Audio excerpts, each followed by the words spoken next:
What's up, everybody?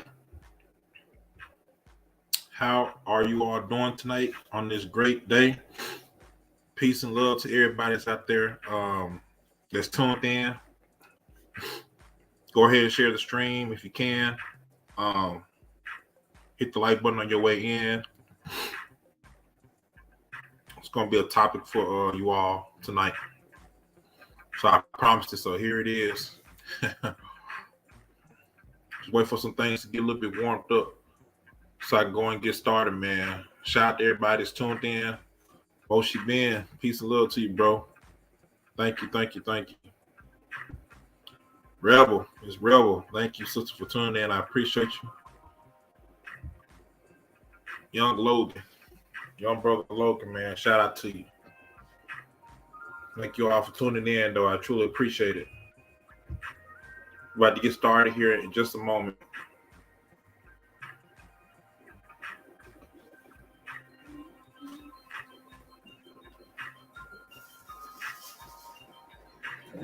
Show.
Oh, all right. I'm back, everybody.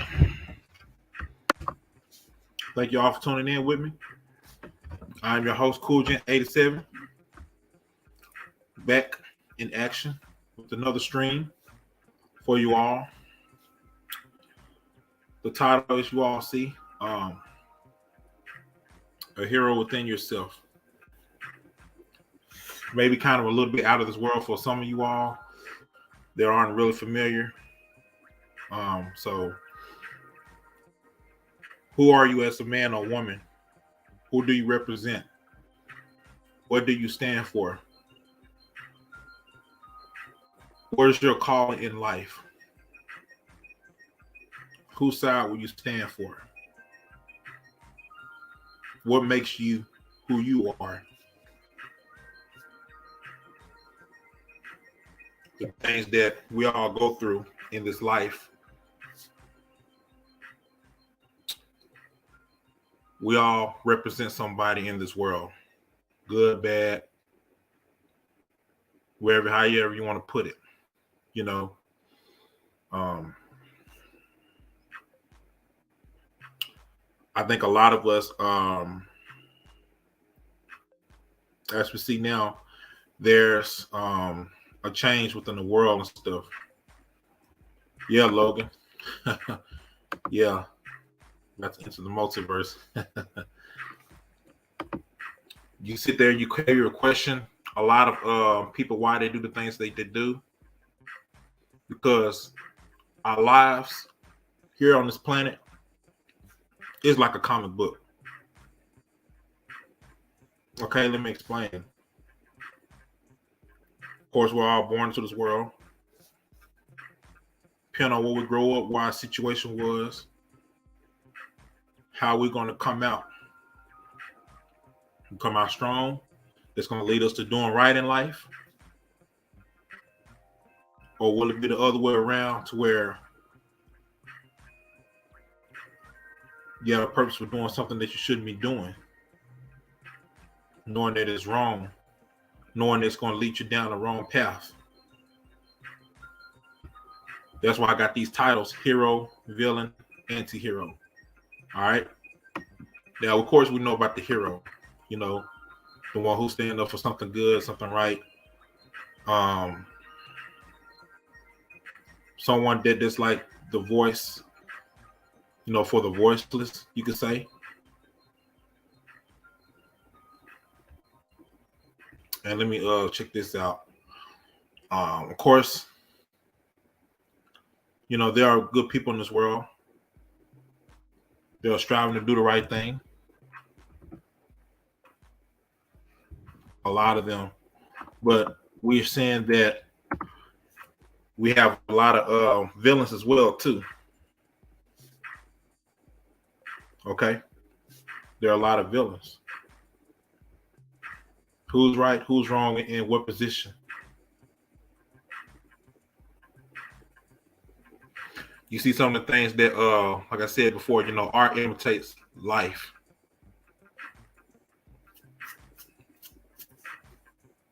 Why do people do certain things that they do?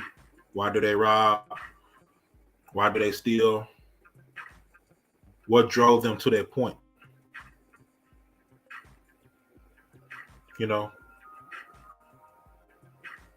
What made them want to go down that rabbit hole?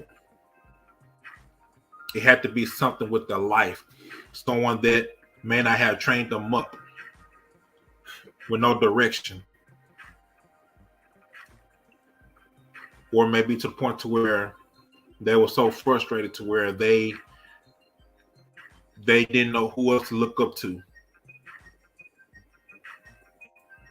Okay, and maybe they took the choice that they took, being the so-called villain, you will say, going down that destructive path.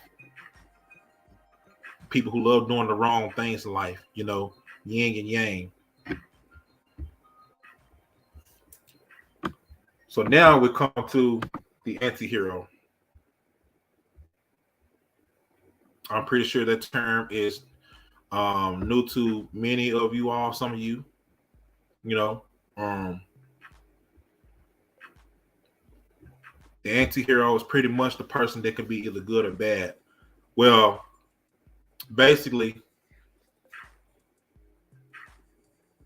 they pretty much don't really give a care. They really don't care about, too much of trying to be the so-called hero. Because they have their own problems. They do their own thing. They I'm reading it right now, Logan. I got you. Thank you for posting the cash app. To anybody who would like to contribute, I appreciate you. I would definitely read it out. Trust and believe. But you ain't got the ones that don't really care for much in life, I guess you could say. Great example. And shout out to Logan. He bringing up the characters, Deadpool, Wolverine, Spawn, Blade, just a few characters. They could do the things to help others though, but a lot of them choose not to. They're in their own world doing their own thing. So it's like a choice between good and evil. Now I'm gonna read this so I can find this. Antihero, a central character in a story, movie, or a drama who lacks conventional heroic attributes. With the age of the antihero, baddies and goodies became less distinguishable for one another. All right. So I pretty much explained like a little bit of the antihero, says Logan presented at the bottom. So hey, shout out to you, Charles Faulkner. Shout out to you. Shout out to you.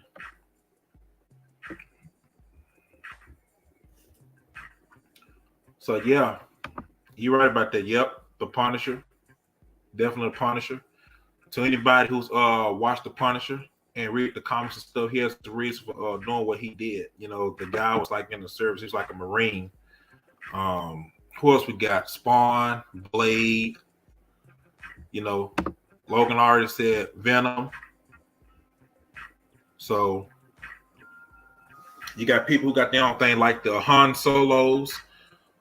I was always drawn towards the anti-heroes, to do my own thing, kind of like didn't care about what was going on in the world and stuff. But I'm more on the good side, you can say. But they have the choices to do the right thing. Many of them anti-heroes, but a lot of them lack courage. Many of them. You growing up watching like the Lone Wolf type of characters. The Wolverines. I've always had like I've always been drawn to characters like that. You know, um, something very intriguing about them. You know, yeah, yep, the Lethal Protector. Yep, that's one they did off the movie, man. Yep, definitely. So it was definitely something really good, man. Like the movie, I would say.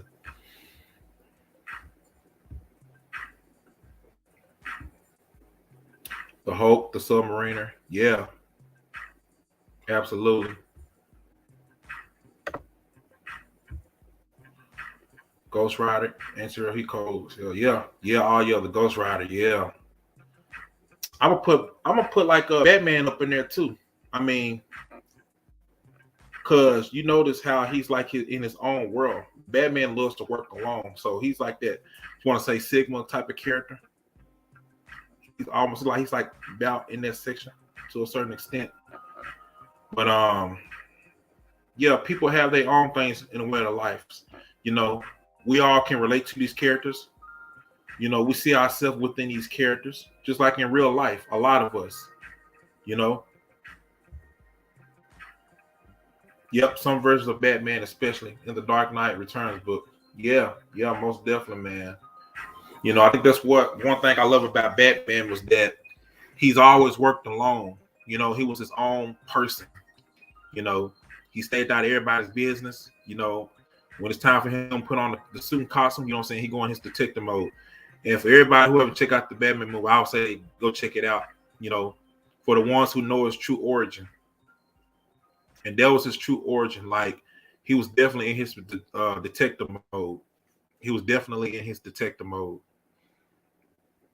It was very very good, man. And shout out to the guy who played the Riddler, man.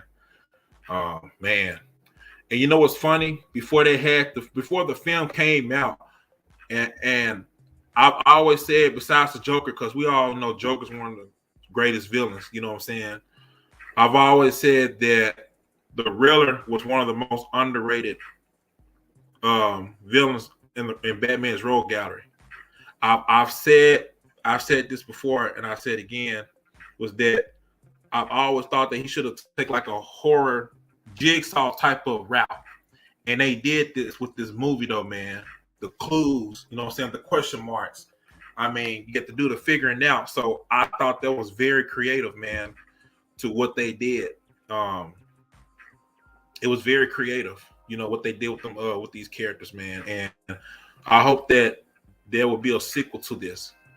Keep that same style. Um, everybody played their role, man, perfectly. If they were to have the Joker in the sequel, I hope William Dafoe will get that role, because many of us have been saying it for so long. William Dafoe got that look, man, like that Joker type of mannerism, I guess you could say. And I've seen like short little skits here and there, and I said, yeah, man, he definitely play the Joker. He definitely could play the Joker though. Like I would love to see that. Hero: Spider-Man, Captain America, Superman, Flash, Green Lantern, Luke Skywalker. Yep, Obi-Wan Kenobi, Deku, My Hero Academia, Daredevil. Yeah. Oh, the Daredevil series was off the chain. The Daredevil series is one of my favorites besides the Luke Cage. Like, I hope that I believe he's supposed to get his own, like his redo his series. I believe hopefully what's the same Charlie Cox. So I hope that, like I said, they keep the same characters, keep the same villains. The guy who played the Kingpin, oh man, that dude right there, man. Yo, shout out to him. And one of my favorite other characters in that, he's a villain. His name was Bullseye. Bullseye was one of my favorites, man. He was one of my favorites. Yep, Sentry and Blue Marvel. I believe if they get it right, as long as they have like the Russo brothers, I hope they will direct the Sentry and a Blue Marvel movie. I would love to see that. Superman's when your superhero needs a superhero. Right, right. What's funny about that? People always look down on Superman, but Superman is not a weak person, man. Like, he's just very humble. He's very humble, and that's what I love about Superman. He was one of the first characters that made me want to have the first ability to fly, because flying is something like in my imagination growing up. Like, I always thought about wanting to fly if I ever had any type of super ability. I thought that would be really cool to have, man. Oh yeah. Most definitely, most definitely. Aren't they gonna do Mr. Freeze on the Batman too? Coldish. Yeah. Oh, you know what, Logan? I like I like Mr. Freeze. But you know something about Mr. Freeze? I love him too because his character. He's more of a sympathetic type of character, because all he wants was to get his wife Nora back. You know what I'm saying? I feel for him. Like, I think he's one of the first villains I actually feel sorry for, because I can totally understand his story. Now his story as a villain, when people say, like, I can understand that, why he went through things that he went through. He had a reason to do what he did. Yep, Batman has the coldest rogue gallery. He does. He has some of the best villains, though. You guys played the Arkham games. They cold. Oh man, Arkham games are like the best. Some of the best I ever played in my life. Definitely the best. There's a rumor that William Dafoe may be in Joker too. Uh-oh. Joaquin Phoenix did pretty freaking good as the Joker. I like his character as a Joker, though. So we didn't know what to expect when they got him to play that role. We didn't know what to expect. Villain Lex Luthor, Darkseid, Dr. Doom. Oh man, that's man. Whoo! Now those are the coldest villains right there, man. I've always loved Lex Luthor from Smallville. The guy, Michael Rosenbaum, he played like the best Lex character, man. Like, in that series. Like, I love that series, man. Like, he played the shoes off that character. Shout out to him. Darkseid, oh man, Darkseid is another one. There was a comic, I think it's like the new adventures of Batman and Robin, but the Robin was it was Damian's Robin. And Batman had to go to Apocalypse to rescue Damian from Darkseid, man. Like, that story right there, oh man. That should be a movie by itself. Of course, he had to create the Hellbat suit with the help of Lex Luthor and have all the abilities of the Justice League. I thought that was pretty dope. That was a badass comic. And Dr. Doom, oh man. Everybody say Thanos, but yo, Dr. Doom, Victor Von Doom. That man right there. If they're gonna do the next Fantastic Four, I hope they do his character justice. I like the last guy who played not the last one, but the one who played back in 2008, 2000, in the mid 2000s, who played Dr. Doom. He's from what's the show called, Nip and Tuck or whatever. I would love to see him play that role again. Yeah, he is. He definitely is, though. Most people who don't like Superman never read his comics. They usually get their information from the hard shot.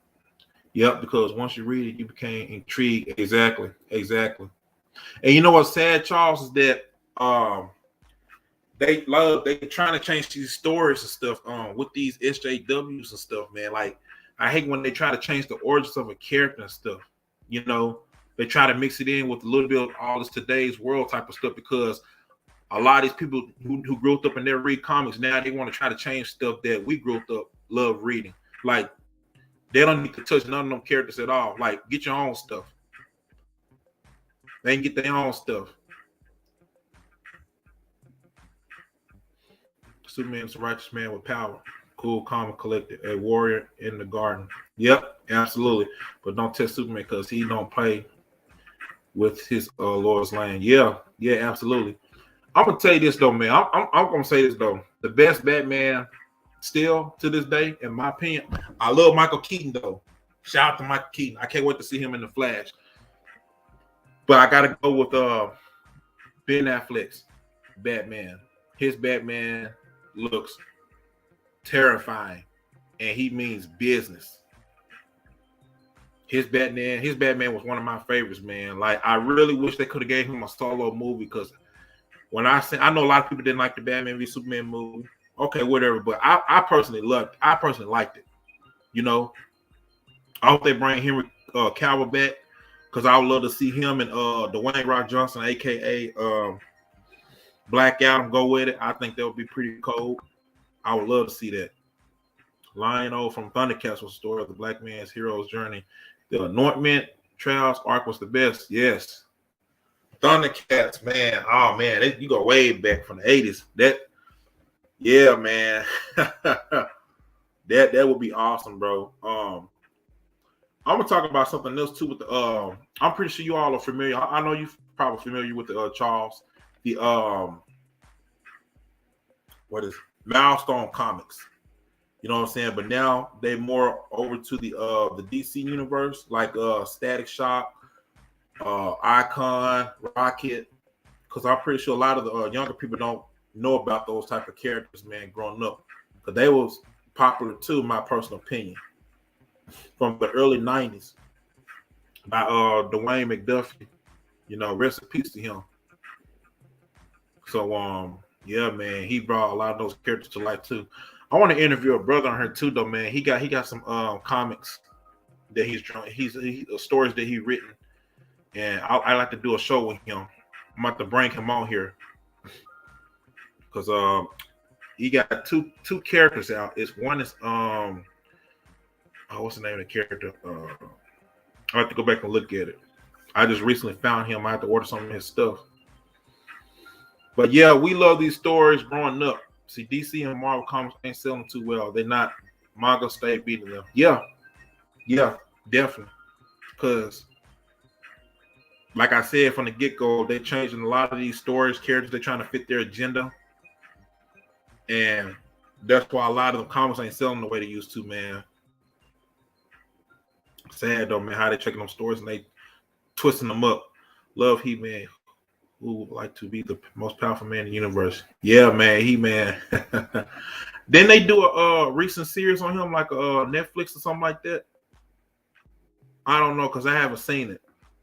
I haven't seen it at all. Not the new ones though, but you know how they be doing with some. They try to bring back a lot of the old school like characters that we grew up watching. You know, they like to change stuff around instead of them letting them keep their origins. You know, I hate when they do that. Milestone Comics is dope. They changed Static origin with the Black Lives Matter trope. They can never make a black character without him struggling with his race. Man, they just can't, bro. They just can't.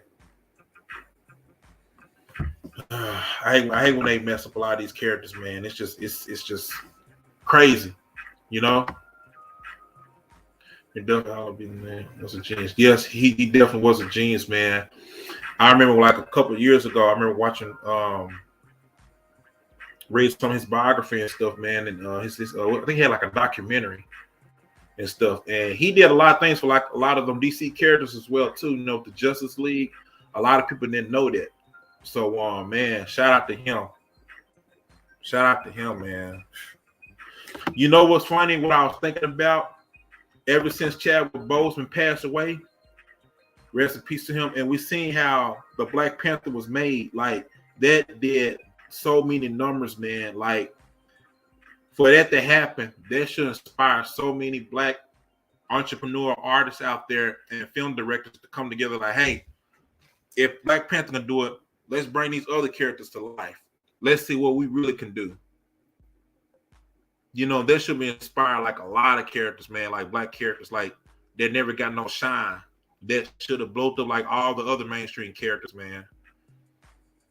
But you're not seeing that now. It's sad. The new He-Man is trash. I figured that. I kind of figured that they made He-Man a, and now Woman takes his place. Oh my god, man. A whole bunch of race gender swapping in, I think. Oh my goodness. See, that's what I'm talking about. That's what I'm talking about, man. The new He-Man ain't worth it. Oh, trust and believe. I totally believe you on that. I totally believe you on that. You already know how they get down in the industry, though, man. Like you already know. Oh yeah, and shout out to Rollo too for that story about and you too, Logan, about what happened around Coogler, man. Like that was really messed up. That was really messed up, man. Like I was pissed off about that, man. I really hated that happened to him, man. Like that dude, is a multi-millionaire, and I think I seen the chick who did it. So, man, she gonna, man. I know what. Hold myself together. Hold myself together. Brother Rollo had warned us. So Logan, I gotta you wanna come on? Let me see. I got one. Let's see. I'm gonna drop this link. All right. There you go. Link. Shout out to everybody that's tuned in. I appreciate you. Hit the like button, share the stream if you want to. I appreciate it. Thank you, Rebel, for posting my cash app. I truly appreciate that. Anybody who like to support the show, it's right there. Yeah. What's up, Logan? Salute, Cool Jen. How you been, brother? Oh man, doing fine, man. Doing fine, bro. So just been chilling and stuff, man, for now. So what's your take on topic, man? I know you got a lot to say. Well, I'm gonna be honest with you, for the whole hero and the anti-hero thing, I believe that's the realm where a lot of us are in right now. It's one of Mm-hmm. those things where there's nothing wrong with us helping people. There's nothing wrong that we like looking out for people. However, we like to be to ourselves. We like Mm-hmm. to, dwell with ourselves and dwell with ourselves according to knowledge as well, and really just building ourselves up. Because sometimes helping people can get tiring. Look at the heroes. You can help so many people, but some people cannot be saved either or. So, at an Mm-hmm. anti-hero, it's a way of you like taking your time away from society to recoup and find yourself. Uh-huh. You're right about that, Logan. And I always said that a lot of, the brothers, man, especially those in the truth, a lot of us, man, we do our own thing and stuff. If we feel like the need to help somebody, we will. You know what I'm saying? But then again, if it's like a hot mess, we just walk away from it and don't even really think about it, at all second time, because we know how this world today is, though, man. It's like you can be a good Samaritan, try to help somebody out, and you still be part of looked at as a villain. You know what Exactly. I'm saying? So it's like, damn if you do, damn if you don't. Exactly. That's where it's at. It's one of those things like you'll stick your hand out to reach somebody and they end up cutting off your own hand. Like you reach Mm-hmm. out to help somebody and they end up cutting it off. It's like, I'm trying to pull you up. Why would you cut off the hand that tries to, you know? Mm-hmm. And it's also in a way we also fight with guilt, especially because it's one of Mm-hmm. those things where you want to turn your back, you want to say, what the hell with this, but deep down it's like in your spirit, it's like, but what if I say something? There could be somebody who actually listens to what I say and change their life. So it's one of those things where you don't want to you don't you do want to help other people and lead other people, but at the same time it's like you don't want to feel as if you left anyone behind prematurely. Mm-hmm. Yeah, absolutely, man. So it's like we're on our own. We're seeing the things that we're seeing throughout the media and stuff, man, throughout the world here in the so-called USA. it's like, man, you can't even really be a hero now. Sometimes, you know what I feel like? I feel like the comic book by Spider-Man where like I don't even want to be the hero no more. I just throw the Yeah. costume in the trash can and I walk away. That's what a lot of us black men feel like today, man. Yep. That's bro. I can't. Hey, that's pretty much it because it's like this, right?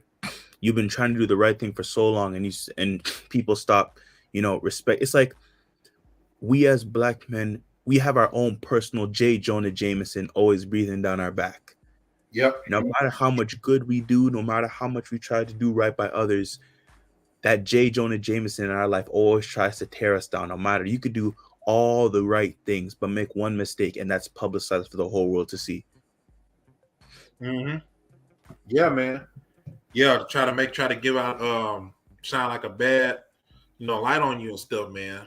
You know what I'm saying? Try to make you look bad and stuff when you do try to do the right thing and stuff. So it's like a lot of men are just going like Antihero. Power should have retitled this. A lot of brothers are going Antihero, man, instead of being a hero. But I may do Or a more part so two. the villain. I would say more so a villain. Mm, Because like the whole, if you think pumping and dumping is like, you know what, if you can't beat them, join them. You've right. tried to do the right thing for so long, you try to be the respectful person, but you realize it got you nowhere. And the saddest part about it is, some men, realize that when they was on the pumping and dumping route, they got more women pumping and dumping instead of being righteous. When they were trying to be the good man, let me get to know you, let me talk to you, let me build with you, they never took that in consideration. But the moment they went down the pump and dumping route, more women started to call them and try to deal with them. So it's like I'm not advocating for you to go down that route, but sometimes when evil takes over, it's really hard to shake off because, like, I'm not gonna lie, evil can become addicting. Evil Mm, feels good, but over time it destroys you. That's the thing about evil. So short term, it feels great. Evil feels great to do wrong things, but then long term, the effects that you've done, you don't feel too good right after. mm. I was thinking about this, like the situation that happened with Ron Coogler, right? Like Yeah, in his situation, and it made me thought about, you know what? I bet and I believe after that event that happened, though, man, he should direct a movie of how black men what they go through in America, though, man. For you like coming up and see how some of your own women like that, like what happened, like put them down and stuff.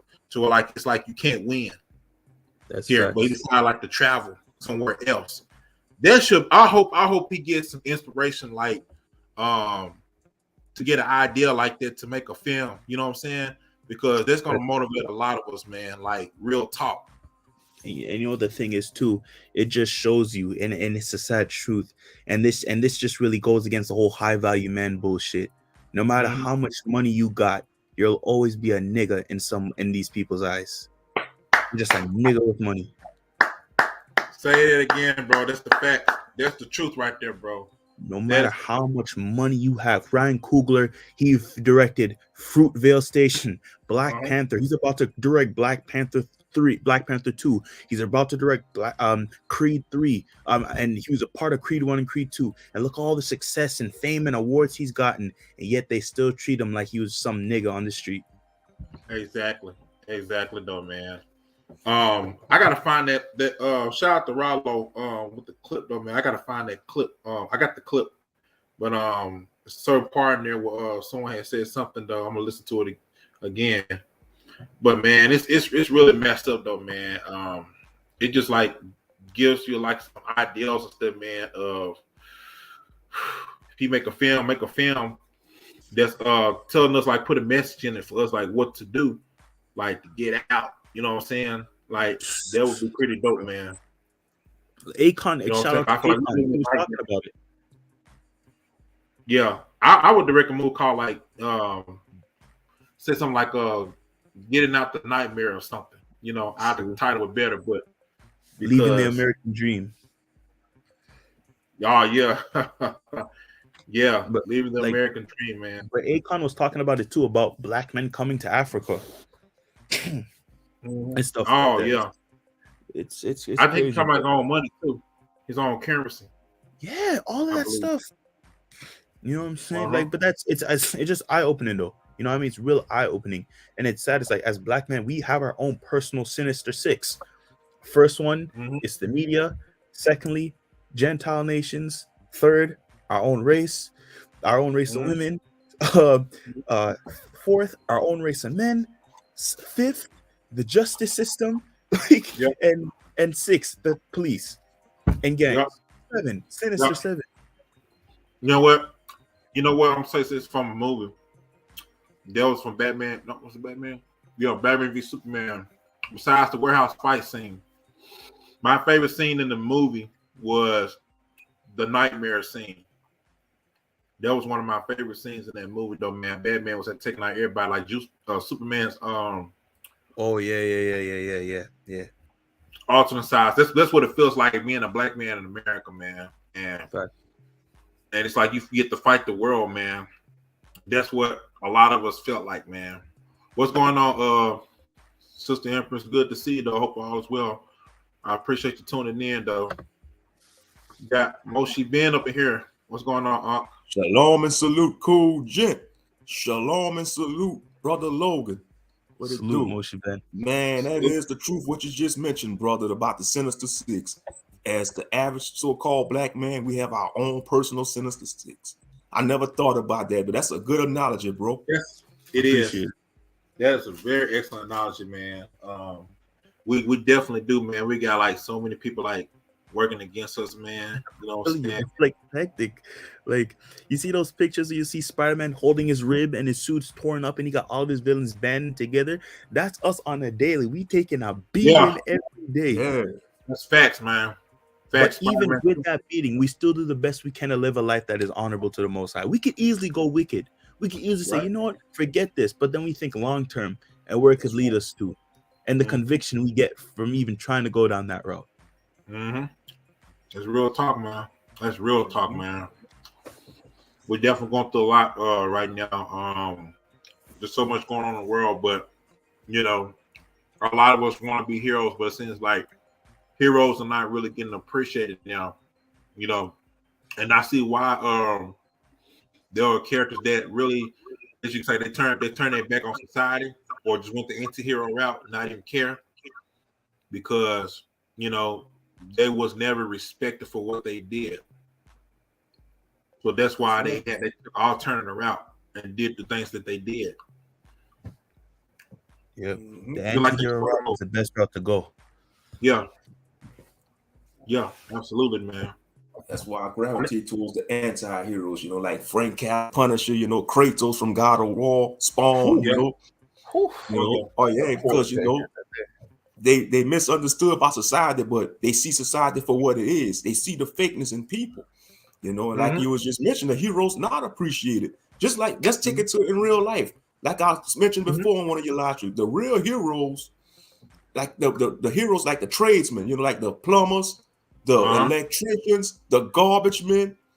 People crap on these type of men in this field on a daily basis. Even the construction workers. Without those men, society will crumble in the New York second. Real talk. Facts. It's gonna be like the Book of Eli, man. It's gonna be like the Book of Eli. If you're looking at the apocalyptic type of movies, man. I like those type of movies because, like I said, Denzel character, man. Oh man, his character. I think that's one of his most underrated films, man. And the coldest thing about it too is that he's blind. That's the coldest part about it too. He's blind as well. Oh yeah, definitely, man. Like Daredevil, the dude was blind. But you know the great thing about Eli? He had the spirit of the Most High on him, and the word was dwelling in his heart. That was yes, sir. Mm-hmm. Yes, sir. That man knew the scriptures from from the beginning all the way to the end, though, man. That was like, wow. I know. Man. Yeah, man. That I wish it was a part 2, man. That movie was so good. It's like one of those once in a lifetime type of movies, man. I love movies like that, man. Yeah. Now, I know one movie. I know if I bring it up, everybody's gonna hate. Everybody's gonna shame me because I haven't seen it yet, and I gotta check it out before this next one comes out. And that's John Wick. John Wick, bro, yeah, I've seen all 3 of You've them. never watched out. That's crazy. Hey, That's crazy, man. The first one, bro. The first one. Bro, Check it out, bro. I've seen all 3. You haven't seen one? That's crazy, bro. That's crazy. I'm gonna watch it. I'm gonna watch it, though, man. I'm going to watch it here, brother. But yeah, John. Okay, I get if you saw you haven't seen other movies, but John Wick. The man with the dog? Oh, that's crazy. Yeah. When I saw the first one, I was like, man, I was hooked. I was like, man, this was a masterpiece. It's cold. Like when you want to talk about a movie that each movie just gets better, that's John Wick. That's what's each up. Movie gets better. Shout out to Keanu Reeves, man. That dude's on the road. But watching him since the Matrix, man. First Matrix. That man, he don't age though. He don't age. Since Speed. I remember Keanu Reeves since the Speed. The first I've seen that movie. Mm-hmm. So I gotta ask you all something. Like, what character would you all say that black men are today? What character would you say black men are today? Which character? What comic book character would you say that black men are today? That's Spider-Man or Batman. Spider-Man or Batman. Because when you look at Wolverine, probably Wolverine. Could be one Wolverine. That makes sense. That character. He ain't from Yu Yu Hakusho, even though that's anime. You know, I relate to characters like that. You know, Gaara from Naruto. Oh, Gaara, he's cold. Oh, Gaara. Yeah, from Naruto, the Sand Ninja, Gaara. Yeah. You know? Yeah, man. I'm trying to think of some other characters. But I tell you one character I love from the Naruto that's really inspirational, man. And I love his story, though. And that was Rock Lee, man. Yeah, Rock Lee, yeah. Rock Lee didn't have like the other type of jutsus like the other characters, though. So he has the taijutsu, man. You know what I'm saying? He was hitting hard, weights and everything. That was really cold, man. I liked it. I like this character. Go ahead. Yeah, but and y'all saw the Joker movie? Oh yeah. That could relate to black men too, because look how society crapped on the Joker and he finally snapped. And that's what they want. Society want to push us and keep pushing on us, and they want us to push our buttons till we snap so they could demonize us. That's true. But you know, we strong spiritually, because if we was to snap easy like that, black men would be going on public shootings every day. You know, like the Gentiles do. But all praise to the Most High, He put that spirit on us now. Because you see, we built different. You know, to think all the stuff our people been going through, especially our brothers and sisters, but we're talking about the brothers right now. You would think we'll be going on a rampage every day. But no, it'd be them doing it. The other nations, the Gentiles, I'd be like, y'all got everything in society. Y'all got the good jobs. Y'all got the good positions on the jobs. Y'all don't even work hard. Because let me tell you something about these Gentiles. They don't like working hard. They give all the hard working jobs to the non-Gentiles, whether it's our people or other nations. You know, that's very true. They be getting all mad and they want to go shoot up everything, man. But back to the main topic though. Yeah, Joker could be one of the characters. You know, because when I saw that Joker movie, you have to pay attention to it. It was a good movie too. You got to pay attention to it. How they was cracking on him. Society just laughed at him. And they pushed him to the brink. They pushed him to his breaking point. Yeah. And he finally had enough. And he snapped. Yo, Mushi Ben, I'm glad you said that, bro. I was just thinking about something. Check this out. Check this out, polarity. Check this polarity out. That's why I think the black men we are right now as antiheroes, we're Batman. Now check this out. You see how Batman and Joker are polar opposites of one another? Mm-hmm. What if the Pookies and the Ray Rays and the Righteous Man are polar opposites of one another? The Pookies and the Ray Rays representing Joker and the Righteous Man being Batman. Right. Think about it. Joker is what Batman would have been if Batman went full on psycho. And Batman is what Joker could have been if Joker took his pain and turned it into something positive. The hood niggas, the killers, is what we could have been if we just wanted to go full wicked. Yep. And what we are is what they could have been if they wanted to go full on righteous. That's right. So we're polar opposites to one another. That's real. Because it's like the 2/3 are against the 1/3. And if you think that Batman's goal, Joker has killed so many people. But Batman, if Joker said, Batman, I want help, Batman would help him. And I feel like that's the same thing with the righteous. Yes, there's a whole bunch of crazy stuff that goes on. But if a man who was a killer, who was reckless, said that he genuinely wanted to change his life, for the most part, we try to help him. Right. So that's what it's like. I would say black man, black man is a Batman because they don't understand the value of Batman. They view him as a criminal, a vigilante, all these negative things. And actually, he's trying to bring safety to the communities and to the city. That's the same thing with the black man. We're thugs. We're called dusties. We're called bullet bags. All these hurtful things. Yep. And yet, even in the midst of all of that, we try to do the best we can to, yeah. Yeah, I heard them terms by the so-called divers bullet bags, man. Talking about they praise the cops when they kill a black man. I'll be like, that's self-hatred. Y'all don't, these so-called divers don't realize y'all kicking it. If y'all hate y'all brothers, y'all hate black men, y'all hate the Most High, because the Most High is a black man. The God of the universe is a black man. The Messiah is a black man. He ain't no pale, effeminate European hippie that was painted by some fun boys in a Renaissance era. And that's real talk. Yep. That's real talk. And I also gonna say this too. It's like we could also be like the Incredible Hulk too, man. You know what I'm saying? Yeah. So exactly. Because the Incredible Hulk, of course, he don't want nobody to piss him off. He's trying to keep his peace. You know what I'm saying? So when you really doing everything you can to push his buttons, you know what I'm saying, he's gonna reach to that raging point to where he is the monster. You know what I'm saying? They bring out the monster. That's right. I think we can all agree that 2008 Hulk, he was a menace. He was the best Hulk. Oh yeah, I liked him though. The one who fought Abomination.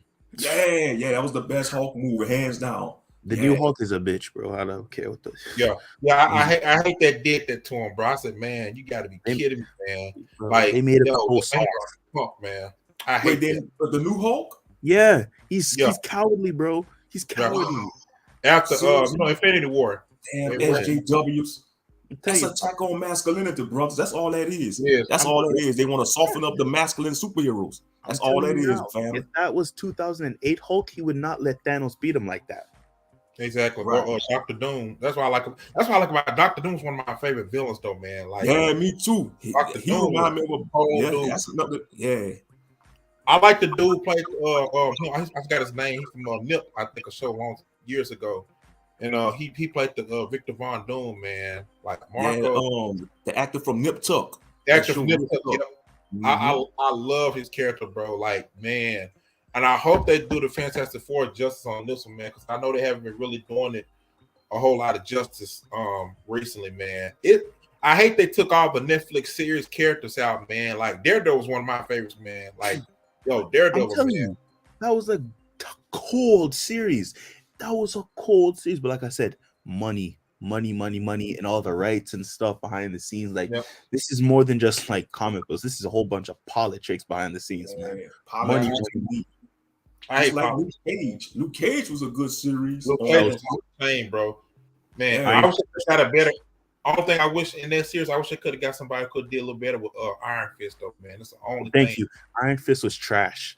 It was trash. If they got one of the Asian guys, you know what I'm saying, like someone really good that knew their stuff, man, like they would have been awesome. But not even that. I heard he didn't even attend the training, like the training for the. Oh man, see that's fight scene. If they would have got a better actor, though, man, like I would love to see the Heroes for Hire series that was supposed to happen, but apparently it didn't, though, man. But now I heard that Charlie Cox is going to continue to play Daredevil. And I hope they resurrect the same actors, to play those roles, man. And I hope and pray that they do Moon Knight justice, because he's one of my other favorites. Yo, did you see the featurette of the transformation? Oh yeah, I loved it, man. It was fire. No, I'm talking about the newest featurette one, the newest one. But they're talking, and you see his face, his eyes go pure white, and you see the thing just wrap around his face like a mummy, and the hood appear. Yeah. That was cold. That was cold, man. Bro, I'm telling you, bro. Oh my goodness, I just hope and pray, like, if Lord willing in the kingdom, man, if I could just ask the Most High for powers, like if you could just ask him what powers you want specifically, and he could give it. Yeah. If I had a suit like that, man. I hope, suit like the Moon Knight, huh? I'd be moving dangerous out here. I want the cinematography to be like between the Daredevils and the Batman. You know what I'm saying? Yeah, with Batman for Superman type choreography. Yeah, I love that though, man. Batman Warehouse scene was just epic, man. Like I want to be like that. I want it to be like that, man. The best off-screen Batman was Kevin Porter, man. That dude. I don't know if y'all heard about him. Y'all ever heard about him? Kevin Porter. He's like Bat in the Sun. Know that y'all on YouTube, Bat in the Sun?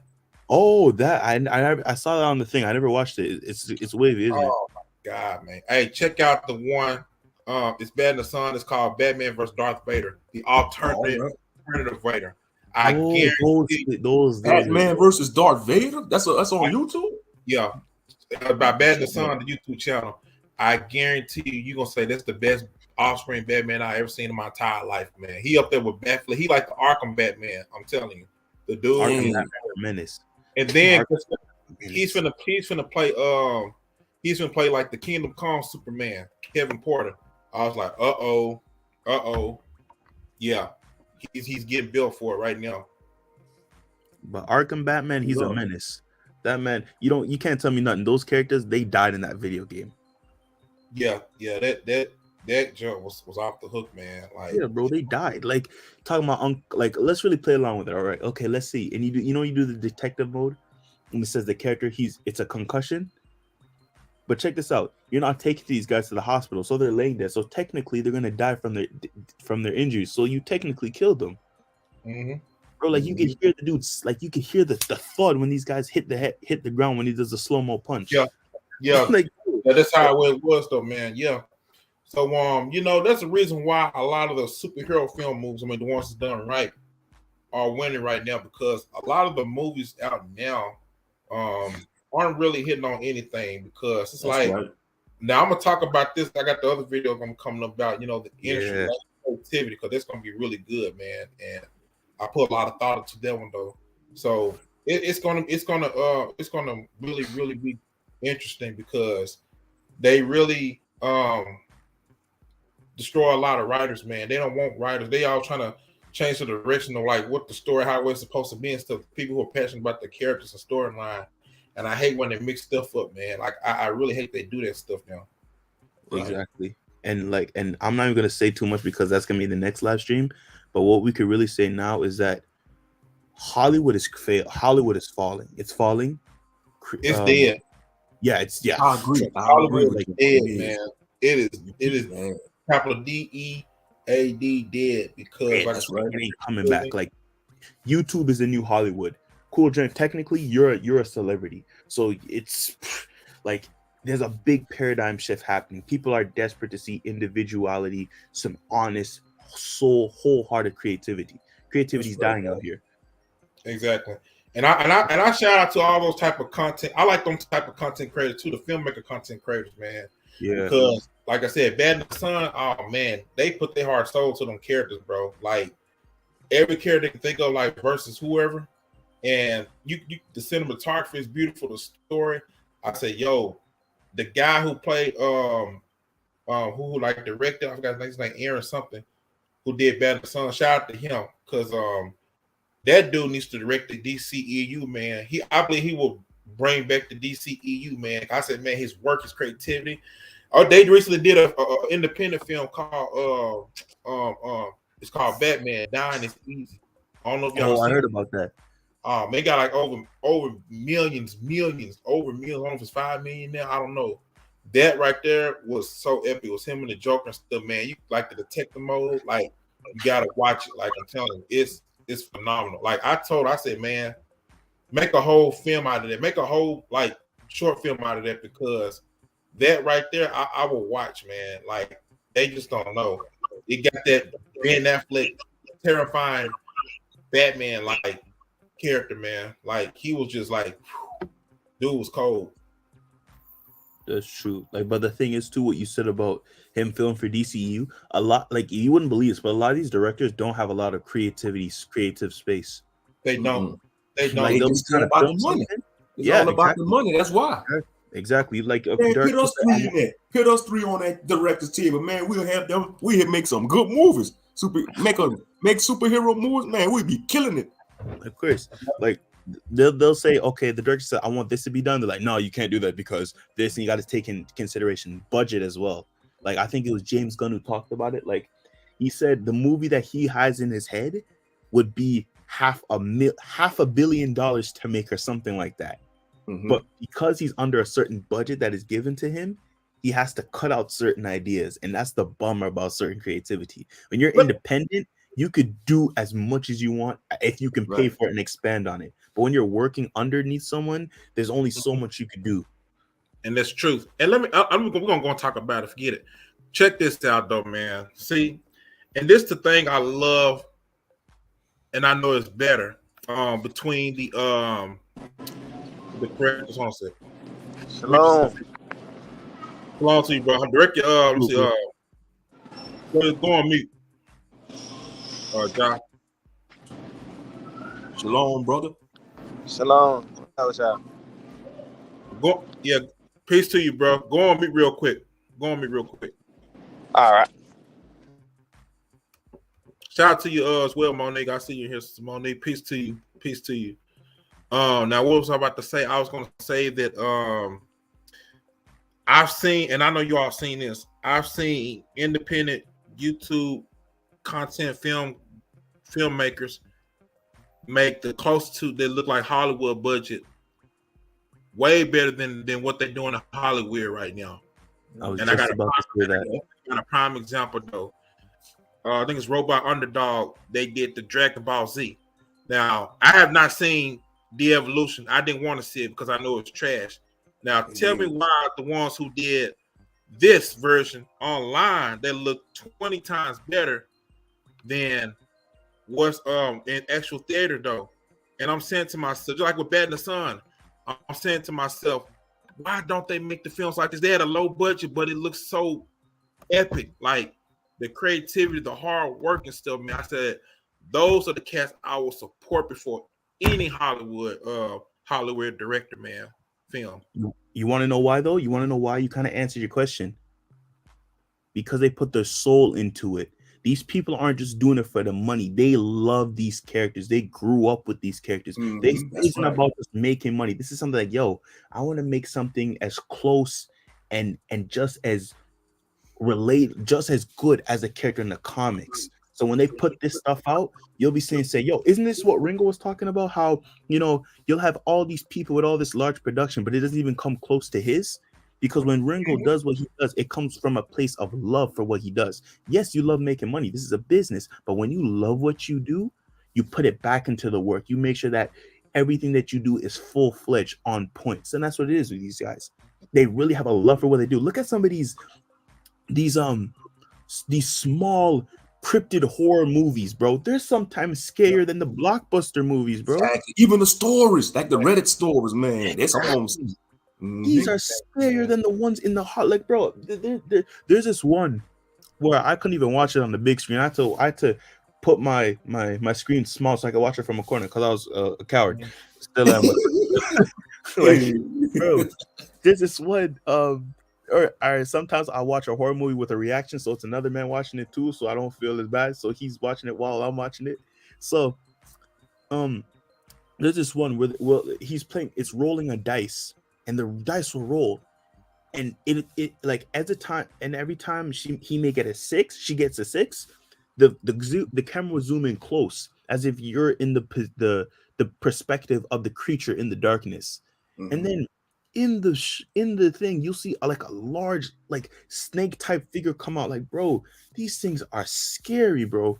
Like, these are low budget YouTube videos that are at least 5 to 15 minute long, but they're amazing. I advise you to go watch Zygote.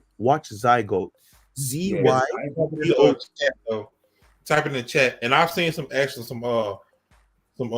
horror short films on YouTube too, and a lot of them are really good. Like, I think some of them actually won like best short films for like the festival things they be having. So you know what I'm saying? I think they be having a lot of. Okay, cool. And another one y'all need to check out is I'm a guard at a secret prison. It's a Reddit story. It's gonna be made into a movie. I mean, it's action packed. It's like you're watching a movie, even though it's the narrator. I'm gonna post a link in the chat if you don't mind, Cool J. Oh yeah, go ahead. Yeah, post it. Man, you're gonna enjoy it, Logan. You're gonna enjoy that story. It's on YouTube. You go. I'm gonna post it in the link. Don't worry. I'm gonna post the link. Hey, brothers. What's going on, bro? How you doing, man? I'm doing good. Hey, I'm at work right now. I ain't gonna lie, Lord's will. I'll join y'all back after when I get home. All right. Lord's will if y'all still streaming. Okay, bro. Okay, good deal. All right, shalom. All right, bro. Shalom, man. Take care now. You too. But yeah, man. Yeah, shout out to that brother, man. Yeah, he getting his money. But yeah, man. Like I love having imagination, man. Like it keeps me feel like a kid, man. That's one thing that you put your heart and mind to, man. You know what I'm saying? Like most I can put on your heart, like, hey, you know what I'm saying, make this film or this music or you know what I'm saying, wherever it is though, man. And you know, something that you're passionate about and that you love. And it's great, like I said, being a writer, like it's all it is like art and story, drawing the characters and writing the story out. You know what I'm saying?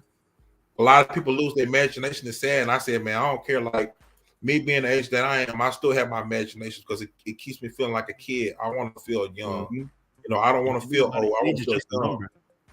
Exactly. And I love these stories. I love these stories and stuff, man, that they put on here, man. Like the Robot Underdog, they did the what was it, Dragon Ball Z Hope of Light. It was with Trunks, Gohan, some of the other characters. And it was like, man, I said, this was better than Hollywood. I said, why aren't they in that direction, though? They got like so many views, man. It should be over 1 billion, man. Like, that's how good it was. I said, man, the emotions, the characters, how they, everything was just perfect. Like the real life, how you would envision it in your imagination. And I'm going to tell y'all this too, man. I love some of the reactors too, man. They were very passionate about like certain characters and stuff from the comic books, man, because they grew up reading it and they would envision how the film would actually be with those characters, man. Like, you know what I'm saying? It's a beautiful thing. Exactly. Yeah, that's the link to the prison story. I mean, like they call them boards. It's about these inmates. They call them boards. It's basically some of them, they some entities and they in a secret government prison. You're going to enjoy. It's like you could watch. This need to be making to a movie. It got over 1.9 million views. This video. Oh wow, okay. That's what's up. Man, I listened to it about almost 5 times. Oh wow. It's about 3 hours long, but every second is worth it. Every second is worth it. 10 out of 10. Oh, no, 20 out of 10. That's what's up. That's what's up, though, man. Yeah, they like independent filmmakers. Yeah, basically, it's a story written by somebody on Reddit, and the narrator, the channel is called Dark Somnium. You're gonna see the channel in the way the narrator he reads it, he have sound effects in it, and he do some of the voices for some of the characters. Oh, that's cool. You know? Yeah, that's cool. Yeah, I mean, man, my favorite 2 characters, they got like this vampire. He gonna team up with this psychotic priest. Man, they make an awesome team, man. You gonna enjoy I want to pick this. They team up story. You gonna see just whenever y'all have a chance, just watch and listen to it. I ain't gonna tell everything else. You know, y'all just gonna have to find out for yourself. Yeah, that's gonna be interesting though, because like I said, I love the writing and stuff, man. Now there was a prank video that was really hilarious, but it's kind of like a little bit horrible, but it's funny though. The owl, man. I don't know if y'all seen that. Oh, was it in that warehouse type thing? Yeah. I don't know what I do for man. That scared the crap out of you, man. But it was hilarious though. But it was scary at the same time. But it was Jay's idea too. But yeah, man. Like man, I just hate that how they ruin a lot of these characters that we grew up with, man. Like how we really do, like the Snyder cut. We want the Snyder cut though, man. I'm glad we got that. And I heard that he probably will come back because I really love how he directed Justice League, though. You know what I'm saying? I'm kind of iffy on Justice League too because I heard the plot and I really don't want to see that go down. Yeah, that's the only thing. That's why they got the Flash move. I guess like to kill off all the stories, though, man. Like wherever it happened. Did you hear the plot of Justice League 2? Did you hear the plot? The Justice League 2? Yeah, did you hear it? What did they say? Yeah, so here was the plot, right? And I'm gonna be honest, like I really don't want to see that go down. Like I'm gonna feel a type of way. So Superman, I think, goes to space or something to find Darkseid or something like that, right? And so Bruce Wayne and Bruce Wayne is told to look over for Lois Lane. So while Superman being gone, Lois Lane and Batman start to get closer to one another, and they have an affair. What? And then Batman impregnates Lois Lane and something like that, and wow, he ends up giving birth to like Batman Beyond. So it's just like I really don't want to see that go down. No, they throw the story away. No, they throw the story away, man. They ain't no, that was Zack Snyder's story, but I really don't want to see that unfold. I really don't. No, I don't want to see that. No, Batman don't get down like that, man. No, Batman he does. Superman, woman, no, Batman ain't like that, man. Batman is like that, bro. Oh yeah, he a playboy. That's right. He is though. But you know what I'm saying. I know he got like yeah. I'm tripping, man. Shit, Batman commits adultery and all. Yeah, I hope now. I heard this too. I'm pretty sure I heard this. Like my favorite Batman series was the animated of the '90s, of course, which was one of the greatest cartoons in the '90s. Now I heard they're gonna have like a sequel similar to it. It's called the Cape Crusader. Now, y'all know from the 1930s, you know, he had like the cow ears is like bent, but it got that Art Deco style from the 90s. It's gonna be like a brand new animated series, and I hope it's gonna be the same director. This is Bruce Tim, the same pronounce his name, with the same. Yeah. And I'm like, okay, I'm down for it. If Kevin Conroy is gonna be Batman, I'm all for it, along with the other previous characters. The other guy who played, what's his name, Tony, he was played the voice of the Joker from the Halloween joint, I believe. Now that guy right there, he's the modern day of Mark Hamill. He's the modern day Mark Hamill voice of Joker. Real talk. But like speaking of creativity for a second, I don't know about some of you, but personally for me, I love listening to instrumentals. Me too. I love instrumentals, yeah. Like I'm like sometimes I listen to like the cyberpunk instrumentals or like the eerie instrumentals, you know what I'm saying? Or Cryo like, Chamber. You ever heard of a channel called Cryo Chamber? Oh bro, oh my Moshi Ben. How you bro, I was yo, hey, that's my channel. Cryo Chamber, and has the eerie music. Yeah, like the ambient, the dark ambient and all that, like the Cthulhu music and all that. The ambience music goes crazy, bro. Mm-hmm. The thing is too, the reason why I kind of like doing that too is like it lets your imagination go wild. Right. Like you just sit there and you just let the music play and you just come up with your own thoughts and stuff. And I'm on the channel too that you just said, the Dark Sonimium. It's looking real. The thumbnails are looking decent. They're looking wavy. One of the stories says how I survived in hell. That's crazy. How to survive in hell. Yeah, I read that one. Yeah, that one crazy. Yeah, how to survive in hell. Yeah, I read that one on. I listened to that one on Mr. Creeps because I'm subscribed to Mr. Creeps. He's a good narrator too. Dead Man Talking. Forest of Fear is another good one. He do a lot of cryptid stories. It's crazy, bro. That's what's up, man. But yeah, we need a plethora of them though. Channels like that. The whole plethora of them. Yeah, we need to bring back the creativity. Like I said, if I can find that, I'm gonna get in contact with this brother though, man. I know he does the get his stuff put out there. I support one of his comics. Let me see. Dang it, I can't believe I forgot that quick. I mean, y'all just forgive me. But let me see real quick. I bought something the other day from him. Independent comic book artists. Those be the best ones. Yeah, that's right. Yeah, he's from Chi-Town. Shout out to Chi-Town. Agent Solo, and he has a character called Agent Solo, and a character named it's a female character. She looked similar to Huntress. Let me see. Because I'm gonna have to get into these characters though, man. When I read it. Is the name Raymond Leonards? Is he the creator? Raymond Leonards, yep, that's it. Yep. Yeah, I'm looking at Agent Solo. That's it. Yeah. And I know Sean James. Shout out to Sean James. Yeah, shout out to Sean James too. Yeah, that brother, man, that brother wrote over like 50-something books, man. Yeah, man. Yeah. I know he broke down some stuff from the 90s, like the comics was like he the one who got me interested and want to support him. So yeah, man. I said, brought a few of his books. I can't wait for this comic to come out. John Haynes, man. Okay, John. Okay, here's the character of Violet Bird. Violet Bird. Okay. That character's a little bit of oh man. It's called the first issue she got called Avenger Strikes. She's a little bit like Huntress, a little bit of Night Owl. She look like a DC character. It looks super dope, like real top. Really I'm dope. Googling. I'm searching for it now on the Google. See if I can. Yeah, she What's got the like name? Violet, like the color violet, VIOLET, and then type in Bird. Like she looks freaking dope, man. I love this all instrumental types. Yeah, me too. I see other characters. I see cartoon. I see like a Violet Bird, maybe superhero character. Let me type superhero character. Moshi Ben said in the chat too. Chill hop, lo-fi beats, hip hop, jazz, neo soul, instrumental. Yep, those are the vibes. The best. I love neo soul vibes, bro. And you sit there and let those things ride and just go. Yeah.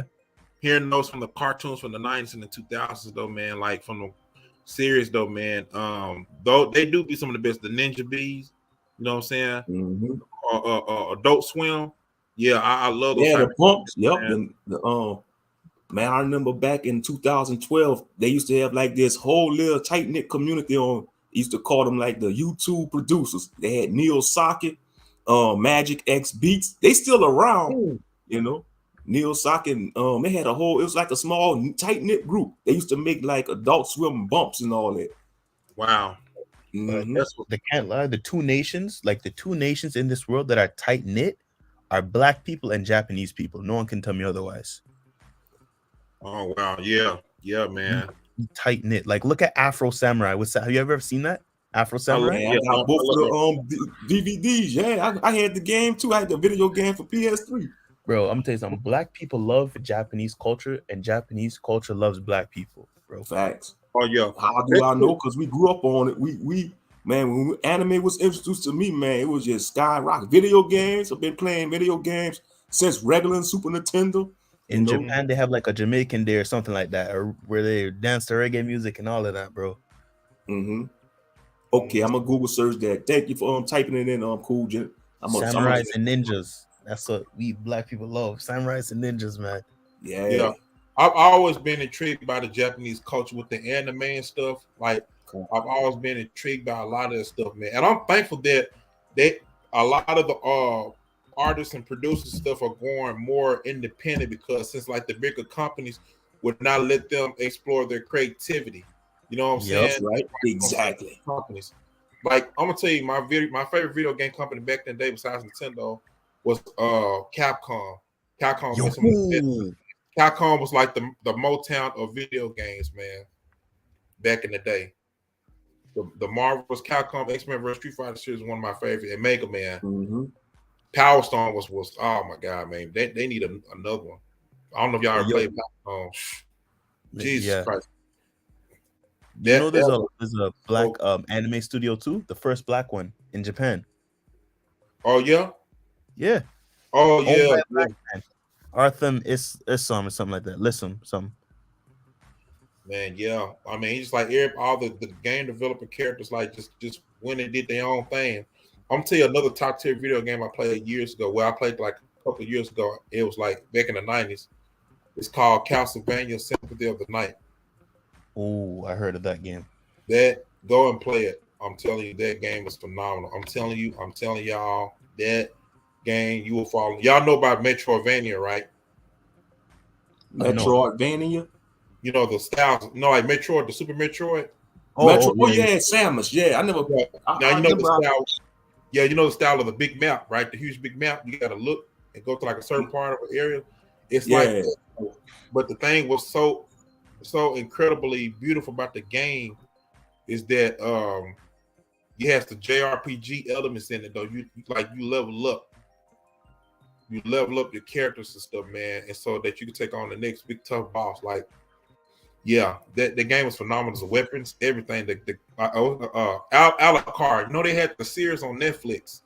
Yeah, I watched the series. I watched a few seasons. I gotta finish it. A lot of people don't know that he's from the video game. Like you talking about the animation? Yeah, Castlevania? Alucard. Yeah, he the main character on Sympathy of the Night. I highly recommend that game. I'm telling you, that's the best and greatest like video game in history. Top 3, easy. All right. Yeah, Alucard, he's a vampire. He's like the son of Dracula and Dracula's lover. Yeah. Oh, Dracula's cold. He's cold too. Yep. Like when he told, like, huh?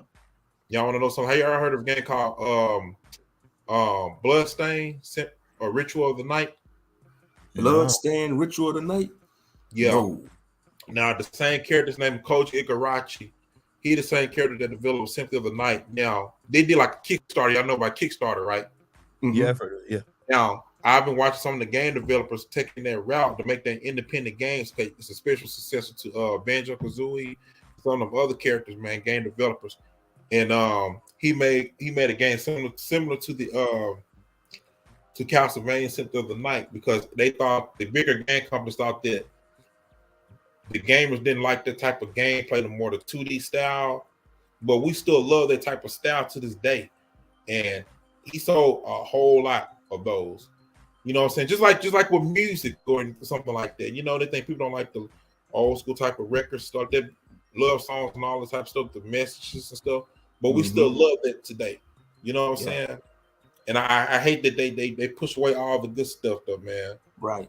I really do. Push away all the good stuff and leave the trash. Exactly though. See, Empress said my favorite video game was Mortal Kombat Street Fighter. Yeah, Mortal Kombat Street Fighter was the bomb though. Like I played those games growing up. Man, that was the first.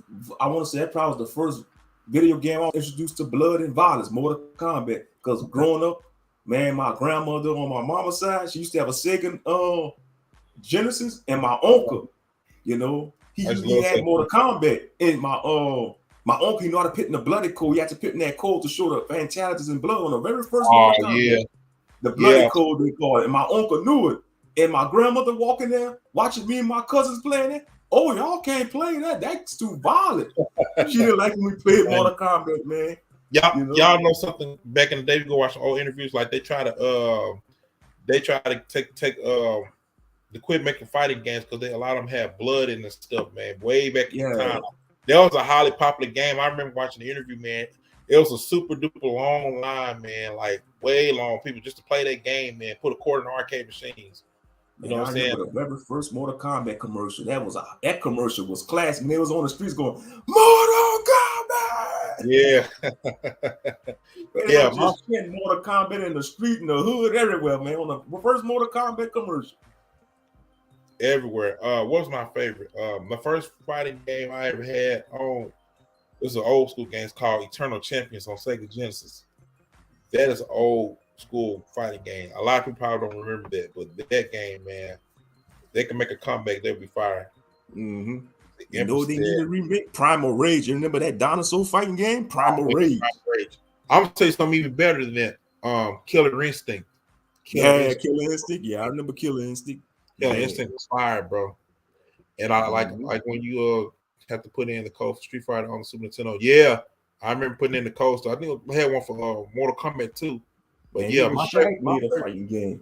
Even Shaquille O'Neal had a fighting game called Shaq Fu.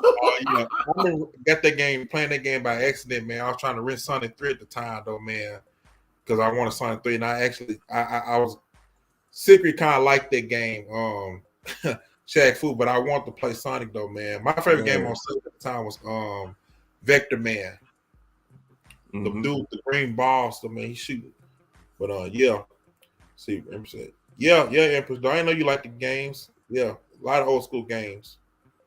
I was a Zelda fanatic, man. Link to the Past and Ocarina of Time. I like a guy named Triforce. He on YouTube. I know he's like a pro gamer or whatever, though. Older, kind of like a little bit older, in his late 30s. But he broke down like all the trilogies, like how Zelda started, like from the beginning to the middle, and he broke down like the paradox, all this stuff, man. With time, like that was one of the best, man. Like I love when they have like a series of stories, and they know where they want to go with the direction, like with those particular characters, man. Like I love that, but we don't see that Nowadays, everything just so simply quick and to the point. Yeah, man. I mean, the 90s was the golden age of everything, brothers. Music, video games, movies, you name it. It was the golden age Yeah, of y'all had everything. everything. Y'all had everything. The TV shows, you guys had everything. Yeah, 90s will always be the best era, man. I love the 80s too. 80s has good stuff too, but the 90s came though, man. The 90s was like it had so much creativity, so much innovation and stuff. You always had something to look forward to, something new, something big. You know, it's like, man, you just can't wait to get your hands on it. Like life is so different, man. It was just colorful, I should say. It was colorful, man. And like, it was. And another thing about the 90s, you had a lot of family get-togethers because like one of my uncles on my mama's side, like every other Sunday he was barbecuing and we watched movies. He barbecued. We had a family gathering. You had a lot of get-togethers back in the 90s. These days, since social media came on the scene, everybody just drift away. Yep, you're right about that. Everybody drift away, man. You don't see a lot of that no more. Even with the music and stuff down, man, people had real ears, and I know that everything was changing. Like when the 2000s kind of hit, like it was still good music and stuff going on, but after that, I noticed like it was a cultural change now, man. Like it's like life was just was so incredible, man. And the TV shows, the black TV shows, man, like it was nothing like it though, man. The plots, just everything. Just you get to have like even with the video games, like you get to have like the manual book inside, like the art. I remember that. Yep. Like I said, I hate they kill creativity. I hate when you play for a high game, they don't finish everything. It's just man. I hate that. DLC add-ons.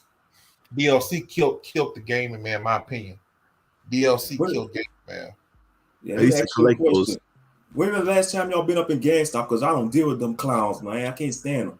Bro, let me tell you something. There was a point in time, man, where I couldn't wait to go to a video game store. Like there was a time I had the PS2 at the time that I don't care what anyone says. That's the best console to ever be on the earth. PlayStation 2. Like, I still got my PS2, the fat boy. I still got my fat boy PS2. Y'all know funny though? Yeah. The PS2 was the longest lasting console though, man. Like it was freaking games, bro. Like that's how good it was. That's why I love the console so much. When I pulled up in GameStop and I didn't have a Xbox or a PlayStation 3 at the time, I had a PS2, but I'd still look at the games and it's like that was like a kid in a candy store, man. Back in the day, bro. And I used to I had one of the best Marvel games to ever play, Marvel Ultimate Alliance. I played the very first one. I have that one for PS2. Yeah. And I had Spider-Man Friend or Foe and many other games, man. I used to collect the manuals. And sometimes when my mom didn't let me play the video games, I just read the manuals and look at them and just imagine what I'll do when I start to play the video game again. Like video games were fun back then. Now everything's online. Like I don't know what it is. It's kind of like the same thing with books. Like reading an ebook is one thing, but I like handheld. You know what I mean? Right. So you can collect it and just pick it up and look at it. Yeah, you're right about that.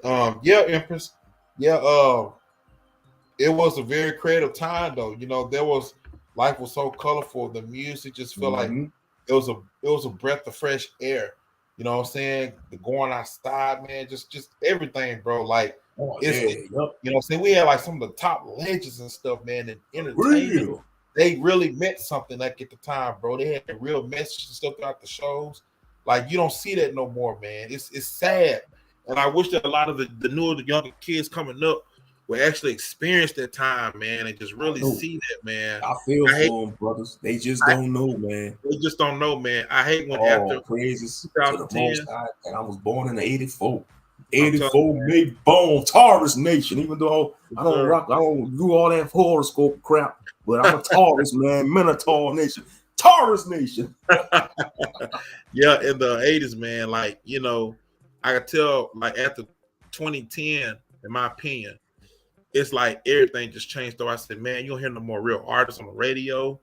It's like everything just went trash, man. It's like, what is everybody doing celebrating this? And it's sad that a lot of artists and people have to go overseas to get their music played, though, man, because the Americans over here don't appreciate that no more, man. It's really sad.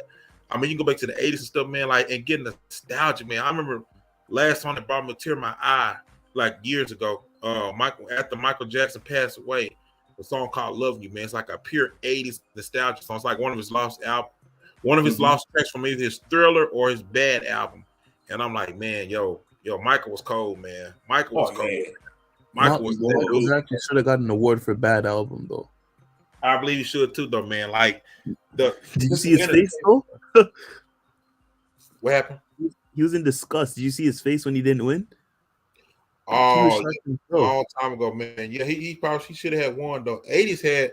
I love the 80s music too, man, and the gaming too. Like, I really miss arcades, man. Arcades really brought together like the social events and stuff like that. Because it's cool to play home console games, but man, it's like we had the best of both worlds. The arcades, yeah, man. I had a few of my birthday parties at Latin Castles in the Norgate Mall, man. That was on the north side of Lafayette. The Norgate Mall, that mall was popping back in the 90s, bro. Man. Latin Castles, man. One of my best birthday. I think that was my 11th or 10th birthday party. My mama even took pictures. She still got all them pictures in the photo album. Man, I was a little short legger, man, about 10 years old. I think I was in the 3rd grade when I had that party. I think, yeah. Mm-hmm. That's what's up. That's what's up, though, man. Celebration Station, I think we had a long time ago, man. They removed a lot of them places from back in the day, man. Like the movies I love watching at the time, like Home Alone and stuff, man. 1 and 2. Yeah, like, Home Alone. Jesus Christ, man. I'm gonna tell you what was beautiful. Back in 2019, they did like a reinvent the Home Alone, but the adult version of him. And I love how they did that, man. I said, wow. I said, this is nostalgic, man. Like, I'm gonna tell you this too. Mostly, man, you probably can relate to me. I bet a lot of the newer generation don't even get nostalgia from their movies or TV shows, bro. They don't. Because it's crap. Man. They don't have that special nostalgic feeling like we did. Man, nostalgia was something beautiful, man. Oh my God, man. Like, yo. That's why a lot of us go back to the old school stuff, man. I'm talking about you could listen to a song that you never heard before or a TV show and you get nostalgic off of it, man. Like, wow. Right. Yep. That's how good it was, man. And it sounds better than anything they put out today. Anything. It's not the same anymore. It's too corrupt. Man. I mean, the groups, man. You had the groups, the R&B singer groups, SWV, In Vogue. Man, them sisters was fine, man. In Vogue. They were bad. Hey, they were bad, man. Hey, yeah, the music. Oh, man, I'm a music kid, bro. R&B, SWV, man, sisters with voices. They were some of the best. Total. You had all them female groups. Yep. They were some of the best, like in that era, like ever. Because man, like they was really putting it down, man. Like, and I love reading about their biography and stuff. Like at the time, back when we had like cassette tapes, a lot of stuff, pages way before cell phones, man. Like, man, just a different time period, man. Like it was just everything was like the art of missing. I bet like the art of missing somebody before social media, like, or going back to the music, like you can hear a song on the radio, right? Not know who the artist is or the song. You may remember a little bit the lyrics here and there, but so like 5 or 6 years down the road, when you reunite with that song and hear it, it's like the most best feeling in the world, man. Like they just don't know, man. Like music really meant something to me, man. Just that's why I like that creative zone. Yeah. And the early 2000s, man, the dawn of Neo Soul, man, you know, Erykah Badu, even though she kind of on that rich, bugged out, you know, every man that messed with Erykah Badu got bugged out. But India Ari, man, how India Ari carry herself with modesty, man. Acknowledge herself, man. You had Jill Scott, you had Music Soul Child, D'Angelo, man. You remember D'Angelo's song, Brown Sugar? Man, that song, bro. That song, bro. Ran back in the 90s. What else, man? You had or How Does It Feel? I'm Cool Like That, man. I'm telling you, bro. Black Eyed Peas, their first album, Joints and Jam, before they went mainstream. That's their best album. Their very first album, that song. Doom, doom, doom, doom, doom, doom, doom, doom, doom, doom. Joints and Jam. Joints and jam. Yeah. Turn that shit Yeah. up. Joints and jam. That shit was jamming, boy, back in the 90s. Bro. But that new stuff there, man, after that, man. Got me it's hyped up in here. man, old school, man. SWV, John B, Tyrese, Genuine, a lot of them. Yeah, John B, yep. That Cool Relax album is one of my all-time favorites, man. Oh my god, man. Like you hear like in the song, like on the soundtrack, had like an extra song that a lot of people didn't even know about. Like it wasn't even a number track. It was like within that song, like after 30 seconds or whatever, you hear another extra song. Like, man, like yo, like the way they I remember Beyonce was talking about them people don't listen to albums no more. The body of work of albums no more, man. That's why they putting out a lot of singles and stuff, man. Like, you know, it's like, man, everybody lost their creativity. That's why I appreciate musicianship, man. You know, the ones who playing the instruments, songwriting and stuff like that, man. Because when you listen to 90s music, man, it's like vocalists, they got they song, they sing it from the Most High. Like you hear notes like beautiful, out of this world notes you never heard before. That's why the artists were so good back then, man. Yep. And it was like they put their heart and soul into it, man. Like, wow. Because they was tapping into that higher frequency, the Most High, you know. They was tapping into that higher frequency. They was on sync, you know, compared to what you have today. You got all that mumble rap. Oh, sound retarded and stuff, man. I feel, man. I don't see why them youngsters getting to all that mumble stuff, all that auto-tune stuff. You know, it sound like they singing and they rap. Yeah, that's the thing I hate, man. Like it's okay for a little bit, but I miss when singers were just singers, rappers were rappers. They had their own world, man. Like, see, you got like the rap singing now, and you know it's all right, but it will never beat the original singing. See, the difference is that when you really sing, you sing it from the heart and soul. You can feel it. That's the difference. Rap singing, okay, you just doing something though, make it sound cool. I mean, it's fine, but there's a time and place for everything, man. Like, you know, like it's just the melody and stuff, man. Just I love instrumentals and just the way they just harmonize. The groups, I miss groups, man. I miss bands. I really miss bands. Like, because every time you listen to like the artists from the 80s, 70s, 80s, and 90s, it's like you can tell their time period when you listen to it, man. Like, that's okay, true.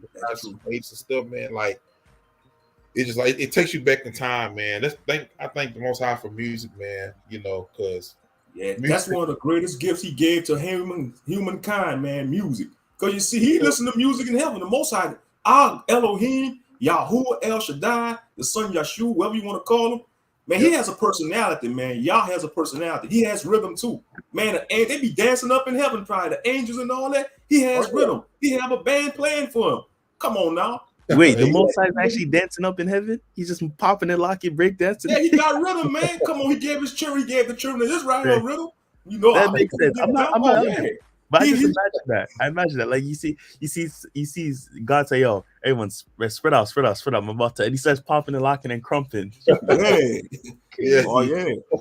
yeah, man. He got a personality, man. You see, Christianity make him to be some kind of they make him out to be like a robot, like he just he austere. That's true, he austere, but come on now, he has a personality. He laugh too. You know, he get mad, he get angry, he laugh. You know, so in that D'Angelo music, how does it feel in Brown Sugar? He's up there saying, "Yo, this song's tight." That's what he said. Probably so, angels be like, I bet you them angels be like, man. That's why a lot of Israelites been born in the 90s, thanks to groups like Jodeci, and back then a lot of Hebrew babies was born because of them love songs. Exactly, and that's what brought a lot of relationships together and stuff now. But look at the music now, though. Empress, the trap music really is trap. It is, though. You know what I'm saying? Imagine meeting a sister that carry herself with decency and listen to music like that. She got a good head on her shoulder, you know. Man, telling you though, man.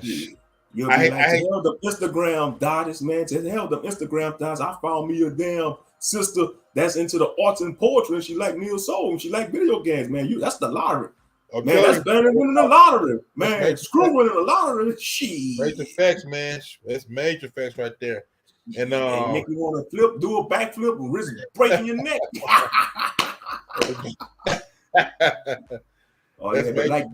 But down here in Louisiana, we got Zydeco music, you know. I don't know if y'all heard of Zydeco music, like Keith Frank and Chris Arterand, you know, because every state's got their different type of music. Just like in a DMV area, you know, they got like the go-go music and all that. Like in Texas, they got the chop and screw. That's the unique about our people, man. Wherever we scatter at, the Jakes, Israel, we come up with all different genres of music. Shout out Empress 33. Classical music goes hard. Yeah, Beethoven. Don't. They say Beethoven was black. They say he was really black. Oh yeah. That goes crazy, bro. We sparked the world with our music, man. You know what I'm saying? Yeah, that trap music is really a trap. I agree, since the Empress. Yeah, keep you in the trap. Keep you in the track of niggerdom. Yeah. I always call it a nigga music, man. Niggerdom trap music. Keep your ass in that damn negative trap. But Moshe Ben, I'm not gonna lie. What you said really changed my perspective on the Most High. With what you said, I'm not gonna say it, Captain. The whole time I'm thinking the Most High just sits on his seat and just looks down on everything. But for the fact that you said that, it that's funny to me. Really thinking about it, like or even if he's sitting in his throne, he tapping his feet. He tapping his feet. You know, because you see. Yeah, but I'm thinking like, you know, maybe when Michael Jackson come on and say, yo, this is my song. I remember back in '98 when I created y'all and this song dropped and he starts popping and locking it, doing the words. I wonder. You see the angels break dancing and crumping, everyone having a dance. Yeah, we're gonna be dancing in the kingdom. I imagine that, bro. Man. We're gonna be ruling the earth under Yahshua, man. We're gonna be it's gonna be awesome. Y'all wouldn't be blessed to make it, man. I hope we all make it to the kingdom. We're gonna be chilling under that fig tree, drinking that kingdom wine. I'm gonna be riding on my white horse with the golden armor. You know? Yeah, man. Yeah, we're gonna have our chariots, man, all that, man. We're gonna be in a fine linen clothing. We're gonna have servants serving us in righteousness. We ain't gonna have none of this buffoonery, man, like you see right now. You know, our brothers gonna be on code, our sisters gonna be on code. Everything gonna be kosher. Our sisters gonna be in modesty, mentally and physically. They're going to carry themselves with respect. They're going to respect us. We're going to respect them. And most importantly, we're going to be in tune with each other because that's what society don't want. They don't want us to be in tune with each other, the Israelite man and the Israelite woman. And that's why they got all these schisms and isms to keep us divided. That's true. But I have a question, though. Like, I have a serious question. Let's say the work that we do here on this earth, right? Because the Bible says there's going to be a new earth and a new kingdom. Let's say, Cool Gent, you made a superhero movie, right? And all of that stuff on this earth. When the new kingdom and new earth comes, are those works still going to be on the earth, or is it going to be wiped away and you have to start everything new? That is a good question. Say it again. That's a good question. Like, let's say the works that we've done here, right? You see you see how we're working because you want to build generational wealth, build something for our families and stuff.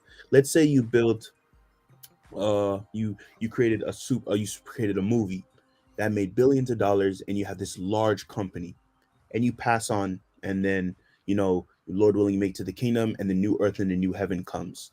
Does the work you put on earth, does the Most High erase it when he destroys the whole earth, or does he keep it with the new earth that is being created? That's a good question. That's a very good question.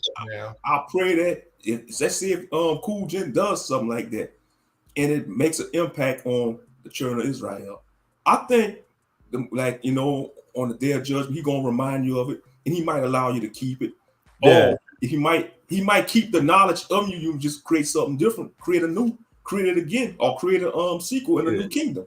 That's what makes me want to, like, the kingdom of heaven gonna be on earth. You see, Christianity teaches we going to the clouds. No, the kingdom is gonna be manifest on this earth. Because you see, when I was in Christianity, when they say God gonna destroy the world, I used to thought, oh man, he gonna get mad and do some Thanos type stuff, some Dragon Balls. He blow up the earth. No, it just means he gonna destroy the current age we in. You know, I'm not gonna lie, that's what I thought too. Yeah, for real, brothers. I thought he was going to blow up earth. Send a big old asteroid and just. I know Jerusalem. Yeah, man. I'm thinking he about to just say, you know, forget this and blow everything up with everybody on it, and then say, okay, let me just, like what Thanos did, time stone it, reverse everything, and fix it. Yeah, man. Yeah, man. Yeah, this is a great topic though, man. You know, you all are very creative and stuff, man. I love out of this world type of topics though, man. And comparing, like I said, you know, our lives to like to the comic books and who we can relate to, man, or a video game character, someone that you like, you see yourself in. You know what I'm saying? That makes you want to, empower you to be that type of character. You know what I'm saying? Because we all had someone to look up to when we were young. There's nothing new in the sun. Yeah, Empress. And I want to touch base on what you said on one of your previous streams, Cool Gent.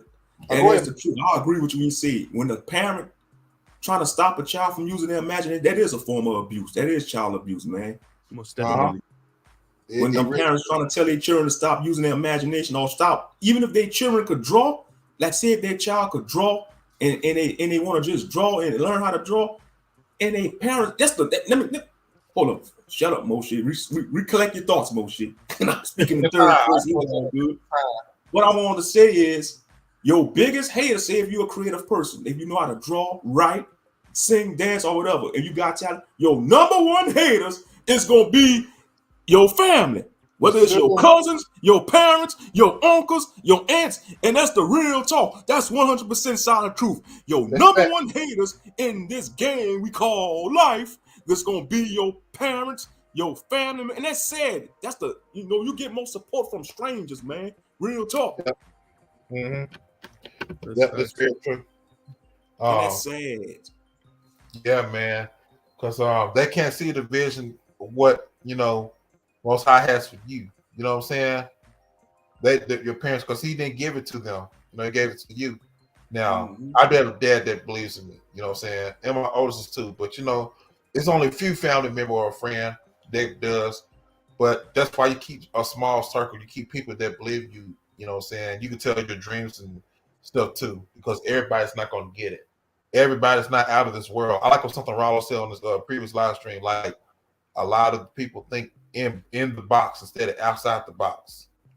And really to tag and for what you said, that kind of really goes back to the title, there being a villain, anti-hero, and a hero. That's why a lot of people become villains. Yeah. Because if you really look at a villain's backstory, they were usually abused as a child. They had a rough come up, and because of that pain and that triumph, they said to themselves, what's the point of me living good when everything around me was wicked? So I should become wicked myself. Right. So that's real talk.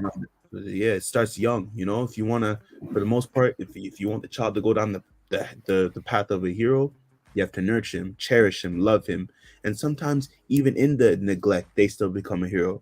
But it all depends. You know what I'm saying? I'm gonna tell you serious. I can't wait for them to bring back out, man. I'm gonna say it again, and I hope they got everything situated. I want to see an Invincible season 2. I want to see season 2. Yeah, Invincible. Yeah, I watched the animated series. Yeah, the Viltrumites are Israelites. Omni-Man. I was thinking about Omni-Man. That's like, man, you know what? If I had his powers, I'd do the same thing he did on the last episode. Be destroying a lot of it's just to see how you see what I got out of it. Omni-Man saw humanity for what it was. That's why he went on that rampage at the end. He saw human. He already knew people on Earth was, what they was about. They was petty because he was observing the Earthlings, and he tried to instill that into Invincible, his son. Yep. When he called when Mark Grayson said, "But don't you love mom?" He's like, "Well, she's like a pet to me." I'm like, "Wow, that's crazy." Yeah, man, that was cold. He said that was cold. I said, "Wow." The saddest part when he was like, I actually felt bad for some Mark, but when he's dead and when he asked him like, "What all do you have?" and he said, "All I got is you." That right there was a tearjerker, man. Like, wow. Like, if you really think about it, the Viltrumites are Israelites. That's true. That's true. Yeah. That's very true. Yep. That's why I could relate to Omni-Man. That's why I was enjoying when he was tearing up everything. Boy, I'm like, cool, boy. I think he was just ripping things apart, man. And taking it to Omni-Man on play. I'll tell you, Omni-Man. Well, I really want Omni-Man to see in the comic books. Oh, go ahead. Sorry, go ahead. Yeah, I really want to see the Justice Gal. They similar to the Justice League on there. I really want to see them, man. But it's a mess up. They got destroyed, man. Like, man. And didn't Omni-Man, he got with like a bug type creature and had another child, another wife. And if you think about it, isn't that how some Israelite men had Gentile wives and children outside of the nations? So I'm telling you, man, black men could have traveled to the stars. They'd do that shit. They'd be impregnating all type of bro. foreign alien woman, elven woman, dwarven woman. If black men was in the world of Dungeons, that's why they don't show a lot of black people in Dungeons and Dragons, man. You know, because just like comes to these non-human races, black too, man. They want to whitewash everything. They want to make like black people don't exist in the fantasy novels and shit, man.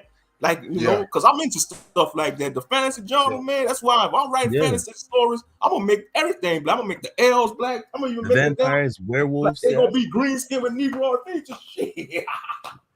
Like, bro, what you said, Moshi Ben, about the black man if you can travel space, like, bro, that's a fact. Like, we can't even lie. Like that thing about how black men, we just leave with anything that got a big butt and a smile. Like, bro, yeah, and that's sad too, man, because they don't even look at the mind. They just look at the big booty.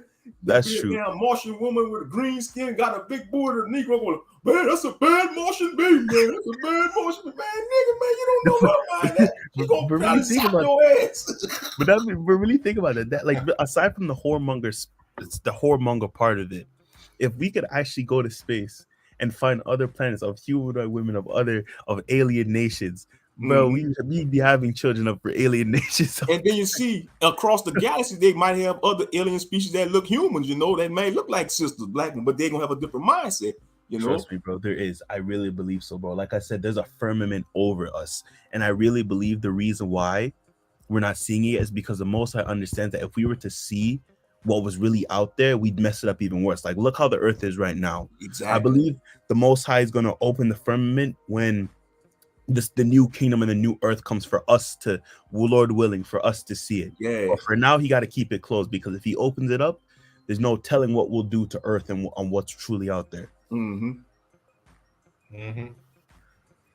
Absolutely, though, man. Yeah, that is true. That's why they whitewash the heroes. That's why they make the white man a savior and a leader in all these comic books and movies, because they know, man. And like you say, Logan, about they don't want to see black men be a global sensation. They don't want to see a black man be the universal sensation. No, they don't. You know, I'm gonna say this too. I think that's why they probably think that the movie Black Panther was like a threat, because it woke a lot of us up, like what we really could do and stuff, man. It was very rare to see all black cast like in that movie, man. Israelite cast. Yep. You know what I'm saying? A movie like that. It was. And man, that, like I said, after the Chadwick Boseman passed away, I'm like, where the hell are all of y'all black artists and film directors come together, bring these characters that never got no shine to light? Because they're too afraid. They too afraid, man. I said, come on, man. Like it just don't make no sense. Like, you letting all your stuff go to waste. When you really think about it, a lot of us are still enslaved in the mind. We actually don't want to be free from the white man. I'm not going to lie to you. What we really do is suffer from Stockholm syndrome. Yep. That's it, like, bro. We've gotten so comfortable under the white man that we don't want to move from him. Like, if you really think about it, we could actually do our own thing wholeheartedly. Like I said in the last live stream, look at the BET Awards for a second. Almost everybody in that room, over 90% of them, are all multimillionaires. Hell, even them are billionaires. And you're telling me, with all the money you guys accumulated all together, y'all still haven't created your own thing? Exactly, man. Exactly. I mean, it's like, man, come on, yo. Like, it just don't make no sense. And I'm gonna say this too. I'm gonna make a post about this too. Got the sellouts and the bootlegs. I said I'd rather be the lion than to be the goat. Think about that. I'd rather be the lion than the goat. You got to think about that. It's a message. The lion, he's strong and willing, right? While the goat, he's just a follower. The goat, yeah, he said it like that. I'm gonna type it in a little bit later though. But yeah, man. But yeah, I mean, the goat, greatest of all time. Yeah, when they use for like the Hollywood styles, think about that when they said the GOAT. Think about that. Oh, yeah. I see where you're coming from. Yeah. But I just posted a link. It's a database. It shows you all the black superheroes that was ever created. That website I just posted. Okay. Now, I'd like to see a good Marvel movie though. Man, like if I was a movie director, I'd like to make a movie about King David and the Mighty Men. Heaven with superpowers taking place in biblical times. it'll be like a biblical / fantasy movie, man. You know, having with superpowers and stuff, and boy, it'd be controversial because if I was to write the script, I already know Hollywood ain't gonna whitewash it. That's why independent is better to go. Yeah, I like. Yeah. Storm was one of my other favorite characters. Yeah, her abilities make perfect sense. A black woman, you know what I'm saying, control nature, like that makes perfect sense. Now, she's one of my other favorite X-Men characters. Shout out to Storm though. Yeah. Yep. She's Omega level though. Like she's powerful. Oh yeah, Omega, that's the power level, yo. And she really was like one of the original leaders for the X-Men though, man. You know what I'm saying? A lot of people didn't know that, but yeah. And her and Black Panther got together too. They were married. Mm-hmm. Man, if Chadwick Boseman was here though, man, I would love for her to be in the sequel. Man, it would have been nice. I heard they're recasting him though. They're recasting him. I hope someone would do it justice, like real talk, man. And I hope they don't wash it down, man. I hope it don't be watered down version of it to where like the first movie can be really golden, but then a sequel it's like kind of like whatever. Yeah, I hope it don't be like that because they get hyped. They kind of start to piggyback off of the success of the first one instead of saying, okay, this is a brand new one. We got to make it bigger and better. They're on the first one did good, so let's just do it, whatever. Mm-hmm. Yep. I just hope they make it. Hope they do it better. I think the submarine is supposed to be like the next character on there. I believe. I heard they're making him a girl, which is stupid. Oh man, damn SJWs. SJWs, man. I'm sick of you SJWs though, man. For real, I can't stand those harlots, those overweight harlots. Most of these SJWs, they some overweight, unattractive women.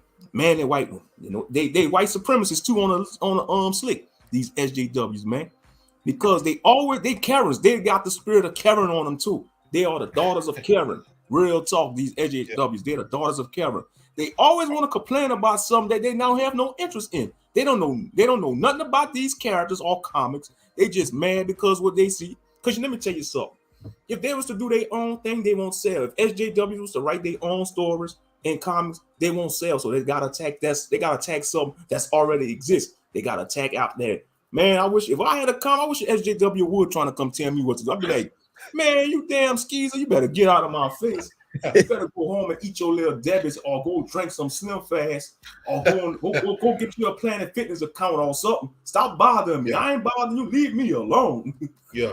Oh, yeah, I'm glad you brought this up too, Moshi. Yeah, I actually got one of the comic books from Concrete Comic. It's I got the $50 package, man. Absolver. Oh, this is I heard about Absolver. Acolyte, yeah, Acolyte. I gotta get the second issue, man. Acolyte is good. Yeah, I want to see these characters be brought to life, man. Like I want to see originality, man. Like I really want to see these characters come to life, bro. Because they need to. You know, I'm dropping some links. I'm dropping some Comics Republic. I'm gonna drop that one too. Comics Republic, you can read those for free. Comic is like African superhero comics. I mean, they got some good heroes on there. I want Static. I heard Michael B. Jordan supposed to be producing or directing. Was a Static Shock. I really hope that I know you're gonna do well on it. I just hope that it be successful. Keep it like the original. Mm-hmm. Don't try to go out the new type of 52. Don't do the. They're gonna do a Black Lives Matter trope. There's no creativity. Yeah, like they did in the comic book for Static Shock's storyline. It was a Black Lives Matter pep rally, and they threw something, and he got the superpowers that way. Oh God, like, bro, they always always do this stuff, creativity. Man. No creativity. You can't just make a black character not struggle with his race. Why is it like, oh, we want to really embody the black experience? So the black experience is hating ourselves for being black. That makes me feel so great about being a black person. I like when when the Angry Man did like the breakdown of some of this stuff, man. Like he did it so well. Like, man, I like when he talk about the geek stuff because it's the stuff they talk about. I said, man, he on point with this. When he did like the Dragon Ball Super, I think. What was the movie with Broly? He had like over 30,000 people watching, man. That was a cold movie. You need to start doing more stuff. Even people told us, say, Anger Man need to start doing more content about video games. Because even though he claimed to be a street dude, a pokey or Ray Ray, he a nerd, man. He a geek. He a gangster geek. He break a lot of stuff down really well. So I told him at the time, so forget all this mental fears crap, man. Like talk about the out of this world type of stuff, man. Exactly. That's what Anger Man had your true supporters. Yep. You know what I'm saying? Forget all this Pookie and Ray Ray bull crap, man. Exactly. This street crap. Stuff ain't getting us nowhere, man. Exactly, it's not. I don't care about none of this stuff, man. Shoot. I just care about good music, good storylines with good characters. I see myself in because this stuff right here, it keeps you away from a lot of the real world bull stuff that's going on. Because all they got on television or social media, saying death, destruction, all this type of stuff. Like, man, I don't want to hear about this stuff every day. Thank you. I don't care about none of this stuff. So got shot. Well, my condolences to him though. But let me get back to doing what my imagination loves. Yeah, bro. Like letting your imagination run wild, bro. And ain't no better feeling, like I said, sitting in the back and listening to some lo-fi Japanese beats music, and you got your paper and your drawing or your writing, or you're just letting the sun hitting your skin, and you're just cleaning your room. Oh yeah, bro, that's a vibe.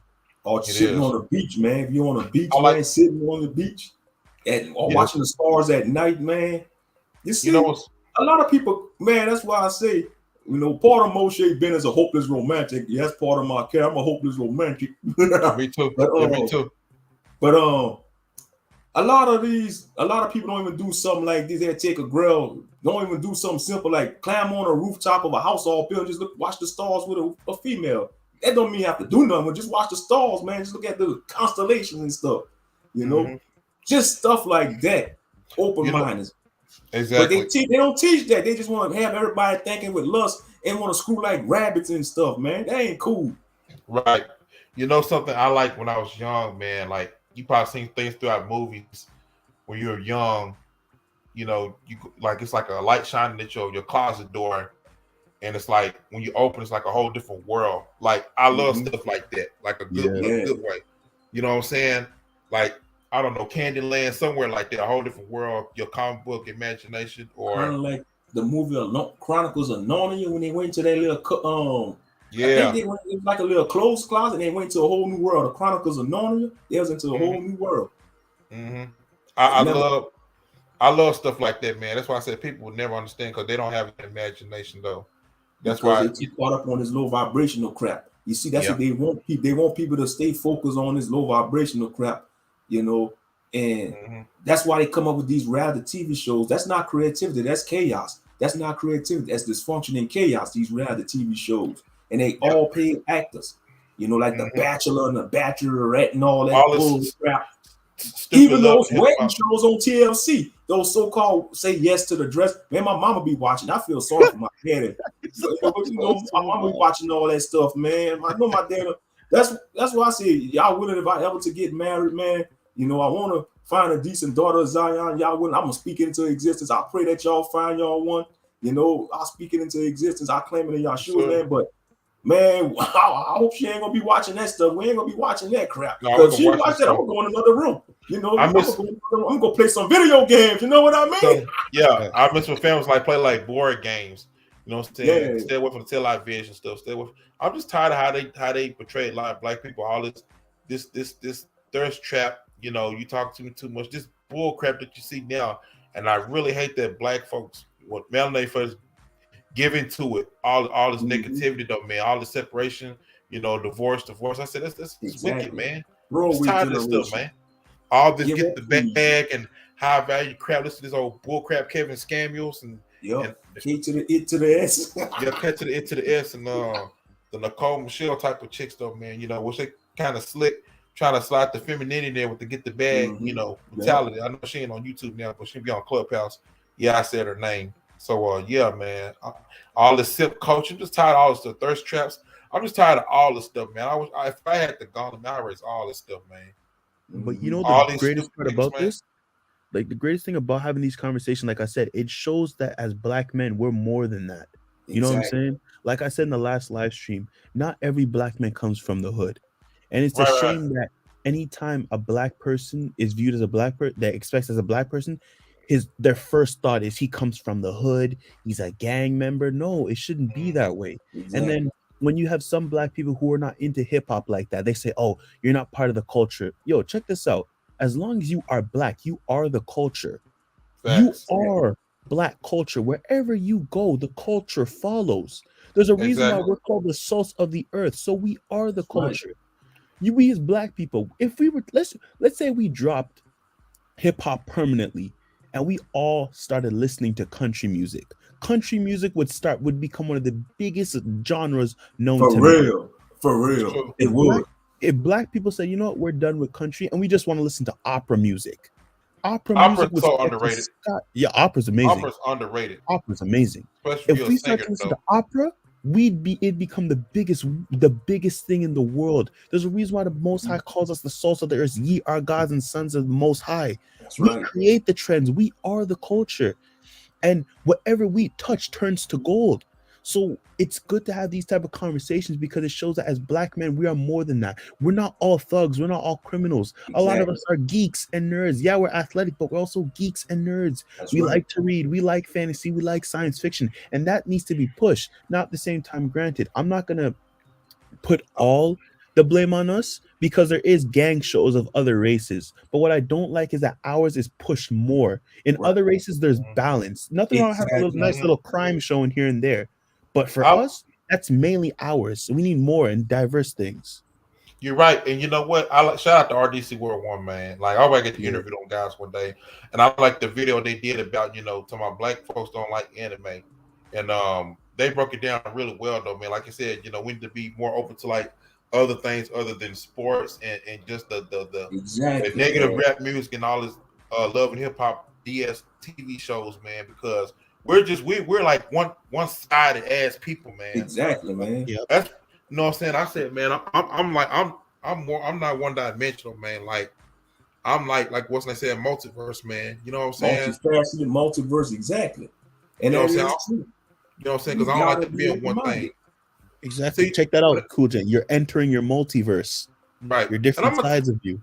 And I'm gonna say this too. I mean, because I like sports too. And I'm gonna say this to the people, like when they say something negative about the superheroes and all that stuff, people read comic books. Okay, let me tell y'all this too. Who get on people talking about who read comic book stuff, and I'm finna destroy them with this. So you say there's something wrong with guys who read comic books, whatever though. Well, let me ask you this though: if it weren't for your ancestors, how would you be able to read, dummy? Facts. You know what happens when you read, your ass will get killed. Exactly. Do your history. Dumb. That's right. They used to plug their eyes out, kill them for even reading one word. If they catch you trying to even learn a word, they'll cut your tongue out back then.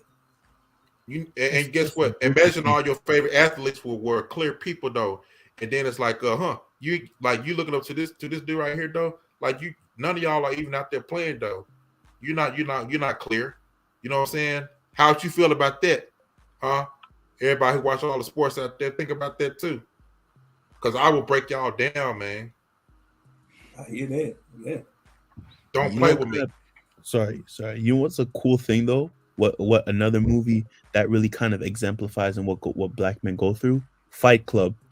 Fight Club, yep. Fight Club.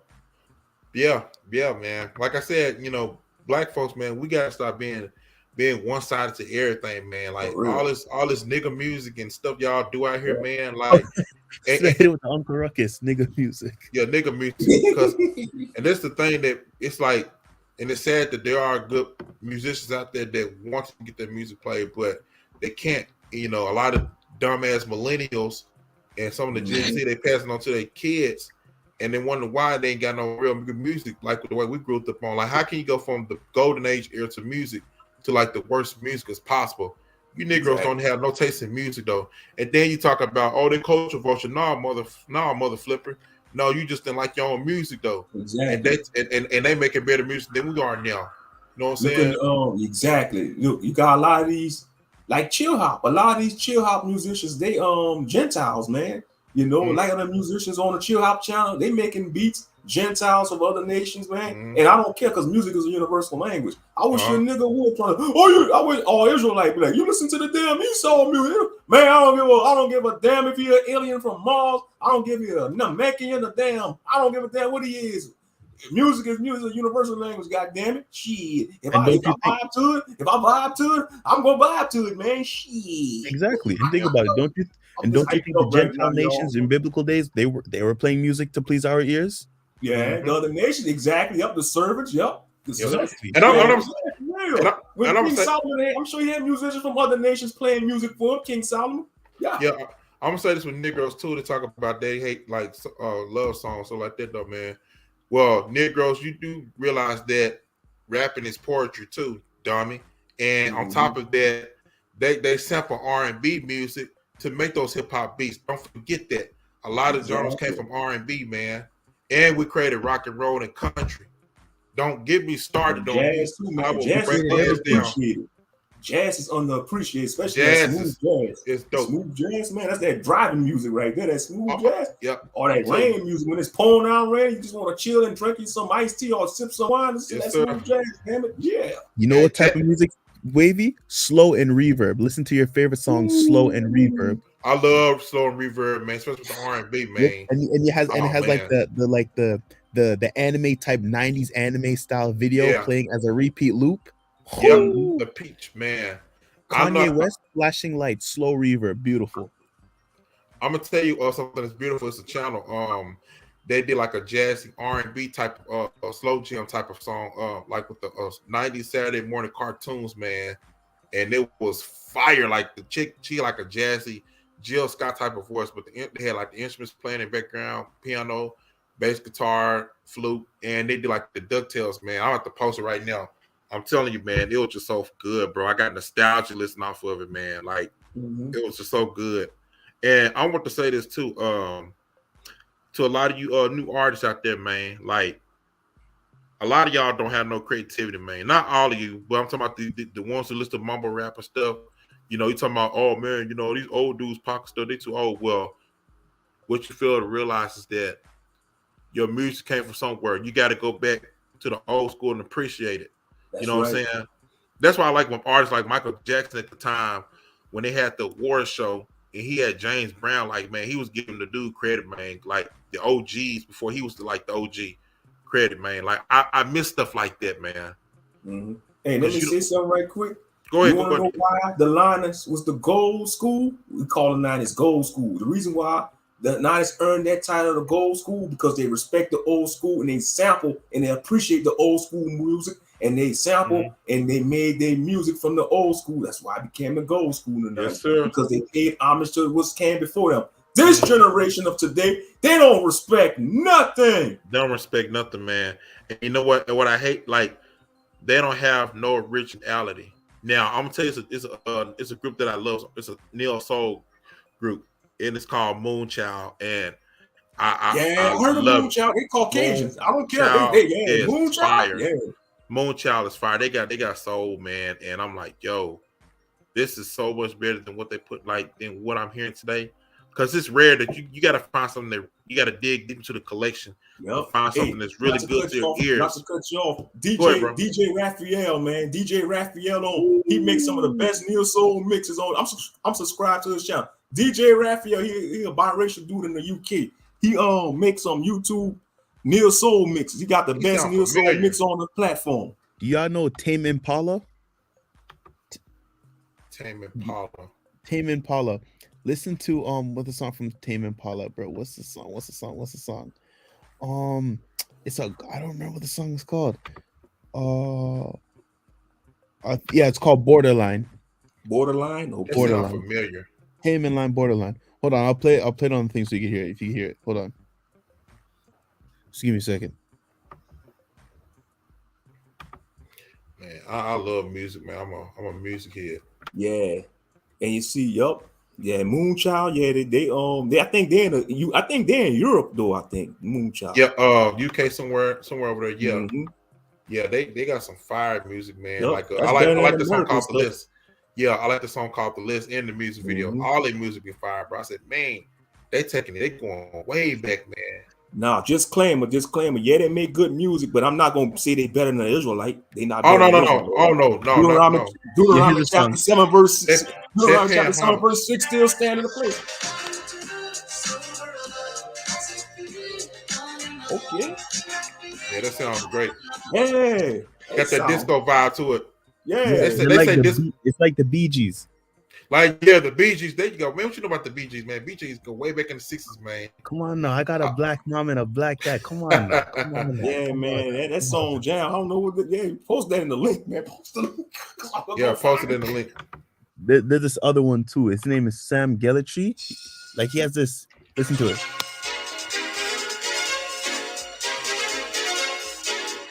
Oh, that's the 80s right there, man. Yeah, that sounds like a fighting game soundtrack, man. Yeah. He's a white guy in the UK. Like, listen to it. It sounds nice. Listen to it.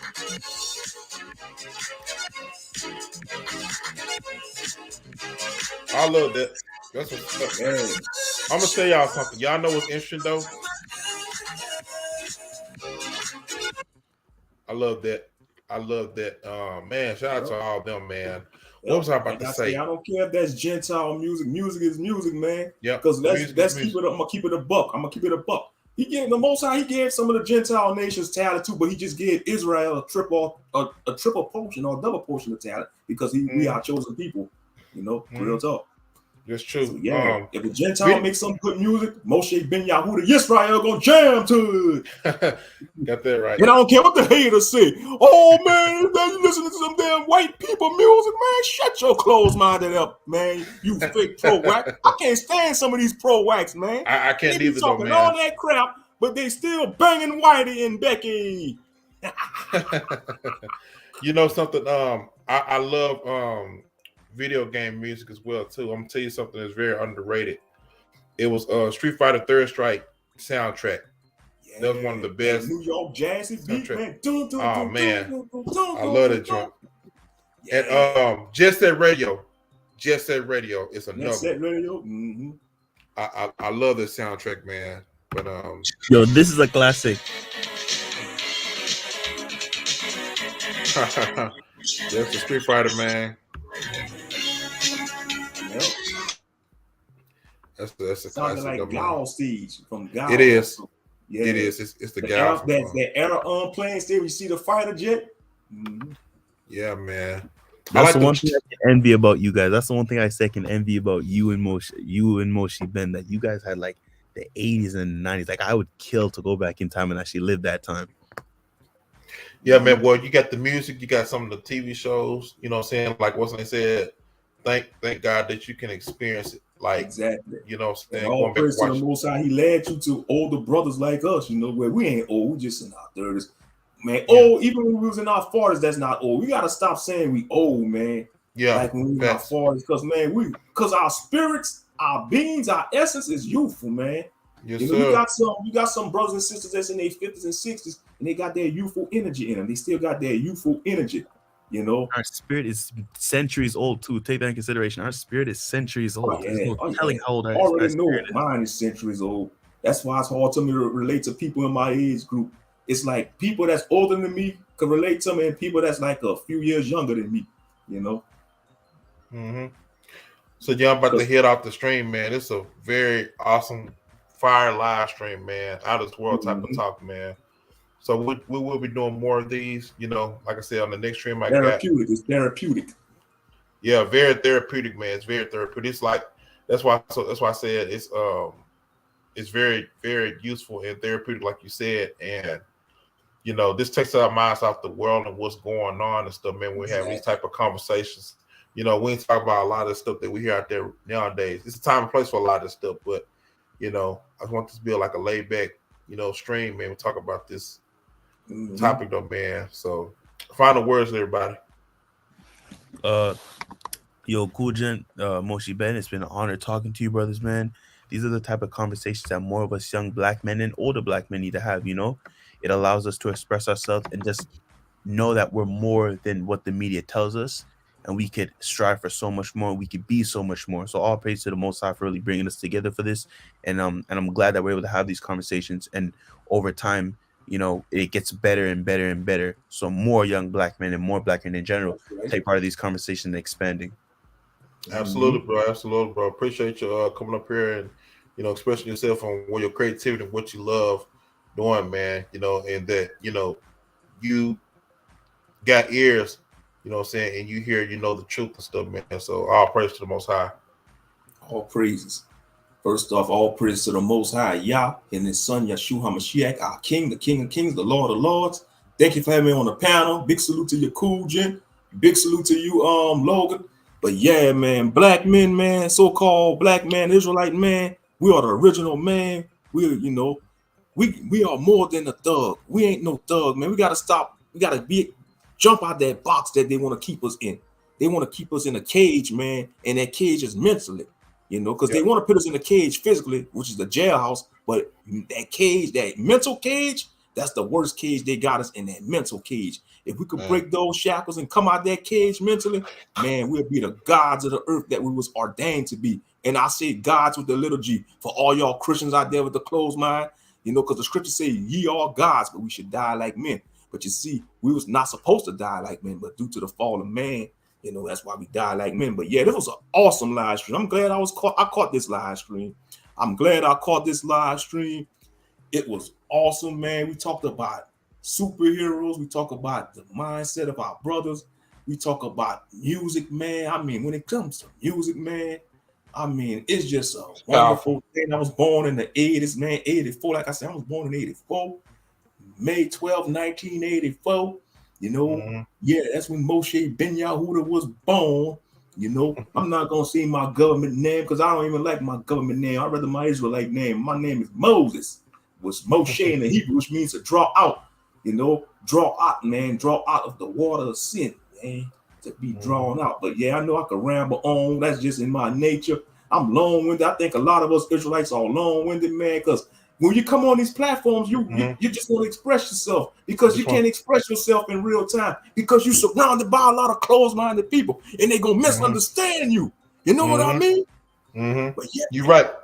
You're right about that. And it's like, man, it's like you got to wear a cloak or something, man. Exactly. You know what I'm saying? Because everybody trying to want to steal your shine, I guess you could say, put it like that. But yeah, that's what it's like, man. And we come on here to express ourselves because I'm telling you, man, it's like, the days are getting dark to where, like, man, there's no privacy. You can't really express yourself like the way you want to, being man, masculine man. Like, it's just ridiculous, man. And I see why a lot of some other brothers are getting very frustrated, man, because that's what they want us to do, keep us like lab rats, man. Exactly. They want us to keep us lab rats. They want us to keep us in the spirit of lust. That's why semen retention is important. A lot of Israelites and a lot of men, they don't talk about the SR, the retaining your seed. The reason why I think that's the catalyst to the reason why these so-called, it leads to social anxiety, man. They want men to keep giving up their energy to the filth. I'm gonna say filth. I ain't gonna say the P word. I'm just call it filth. They want men to keep indulging and watching filth, man. And that's a stronghold on a lot of brothers, man. You got brothers in this truth still struggle with that filth. And they got wives. And you see when they engage into that filthiness, it takes their desire away from their wife, because they lusting after other women. They want to, maybe their wife don't want to do all those moves and all that, Yeah. I miss the days of women leaving stuff to the imagination, man, before this social media. Like, exactly, I really do miss it, man. It was just a beautiful thing, bro. It just sparks your mind, man. Yeah. But shout out to Sister Empress, though. Empress, you got to come on here one day or something, though. Whenever you can. Ain't nothing like beautiful seeing a woman dressed modest, man, with a head wrap on, man. I saw a picture of one of them on my Facebook, man. I was like, man, that's one of your beautiful creations out there, y'all. Yeah. But it's like it's a rare thing, man. But it's a damn media. They want to look at. You see, the feminazis, the SJWs. It's like when a man tells a woman to cover up and dress, they look at that as oppression. That's not oppressing a woman. No, telling a woman to dress like a harlot is oppression, man. Everything is reversing this damn society, man. Why would a logical man want his rib or wife to present herself like a piece of meat to the world? That's disrespectful. Exactly. And that's why. And you know something? I said this before. I said, if she doesn't cover up, respectfully, She don't respect the Most High. She don't respect herself, and she don't respect her husband, and Facts. include her kids too. Facts. Yeah, and, you know, because in public down here, man, be having these mothers, man, it's just sad, and it just burns me up when I see these mothers dressing their daughters up like harlots, man. It burns me up. The fashion industry, the Western fashion industry is freaking demonic, man. It is. Ain't no 3-4 years old supposed to be wearing no damn high shorts, man. That is an abomination. Yes, sir. Yes, sir.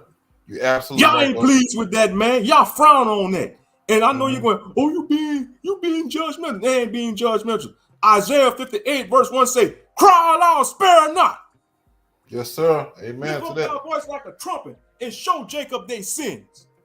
That's true. There's a song another brother did.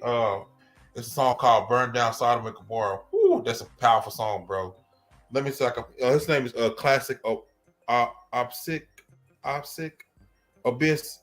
Opsic. I forgot his last name, but yeah, man, that song. It's like a Jamaica song, but man, the lyrics, bro, and just powerful, man. Everything, bro. What he said in the song, like, man. But yeah, man, I appreciate everybody, man, that's tuned in tonight, man. Cause shalom and salute to Empress 33. Peace and blessings to you, sister. You have a blessed night, sister. You all have a blessed night, Empress. Moshe Ben, Logan, and shout out to everybody that tuned in and stuff and donate for my early show, man. I'm gonna do another stream like probably like Monday. So everybody have a good night. Y'all take care and play this out. Peace.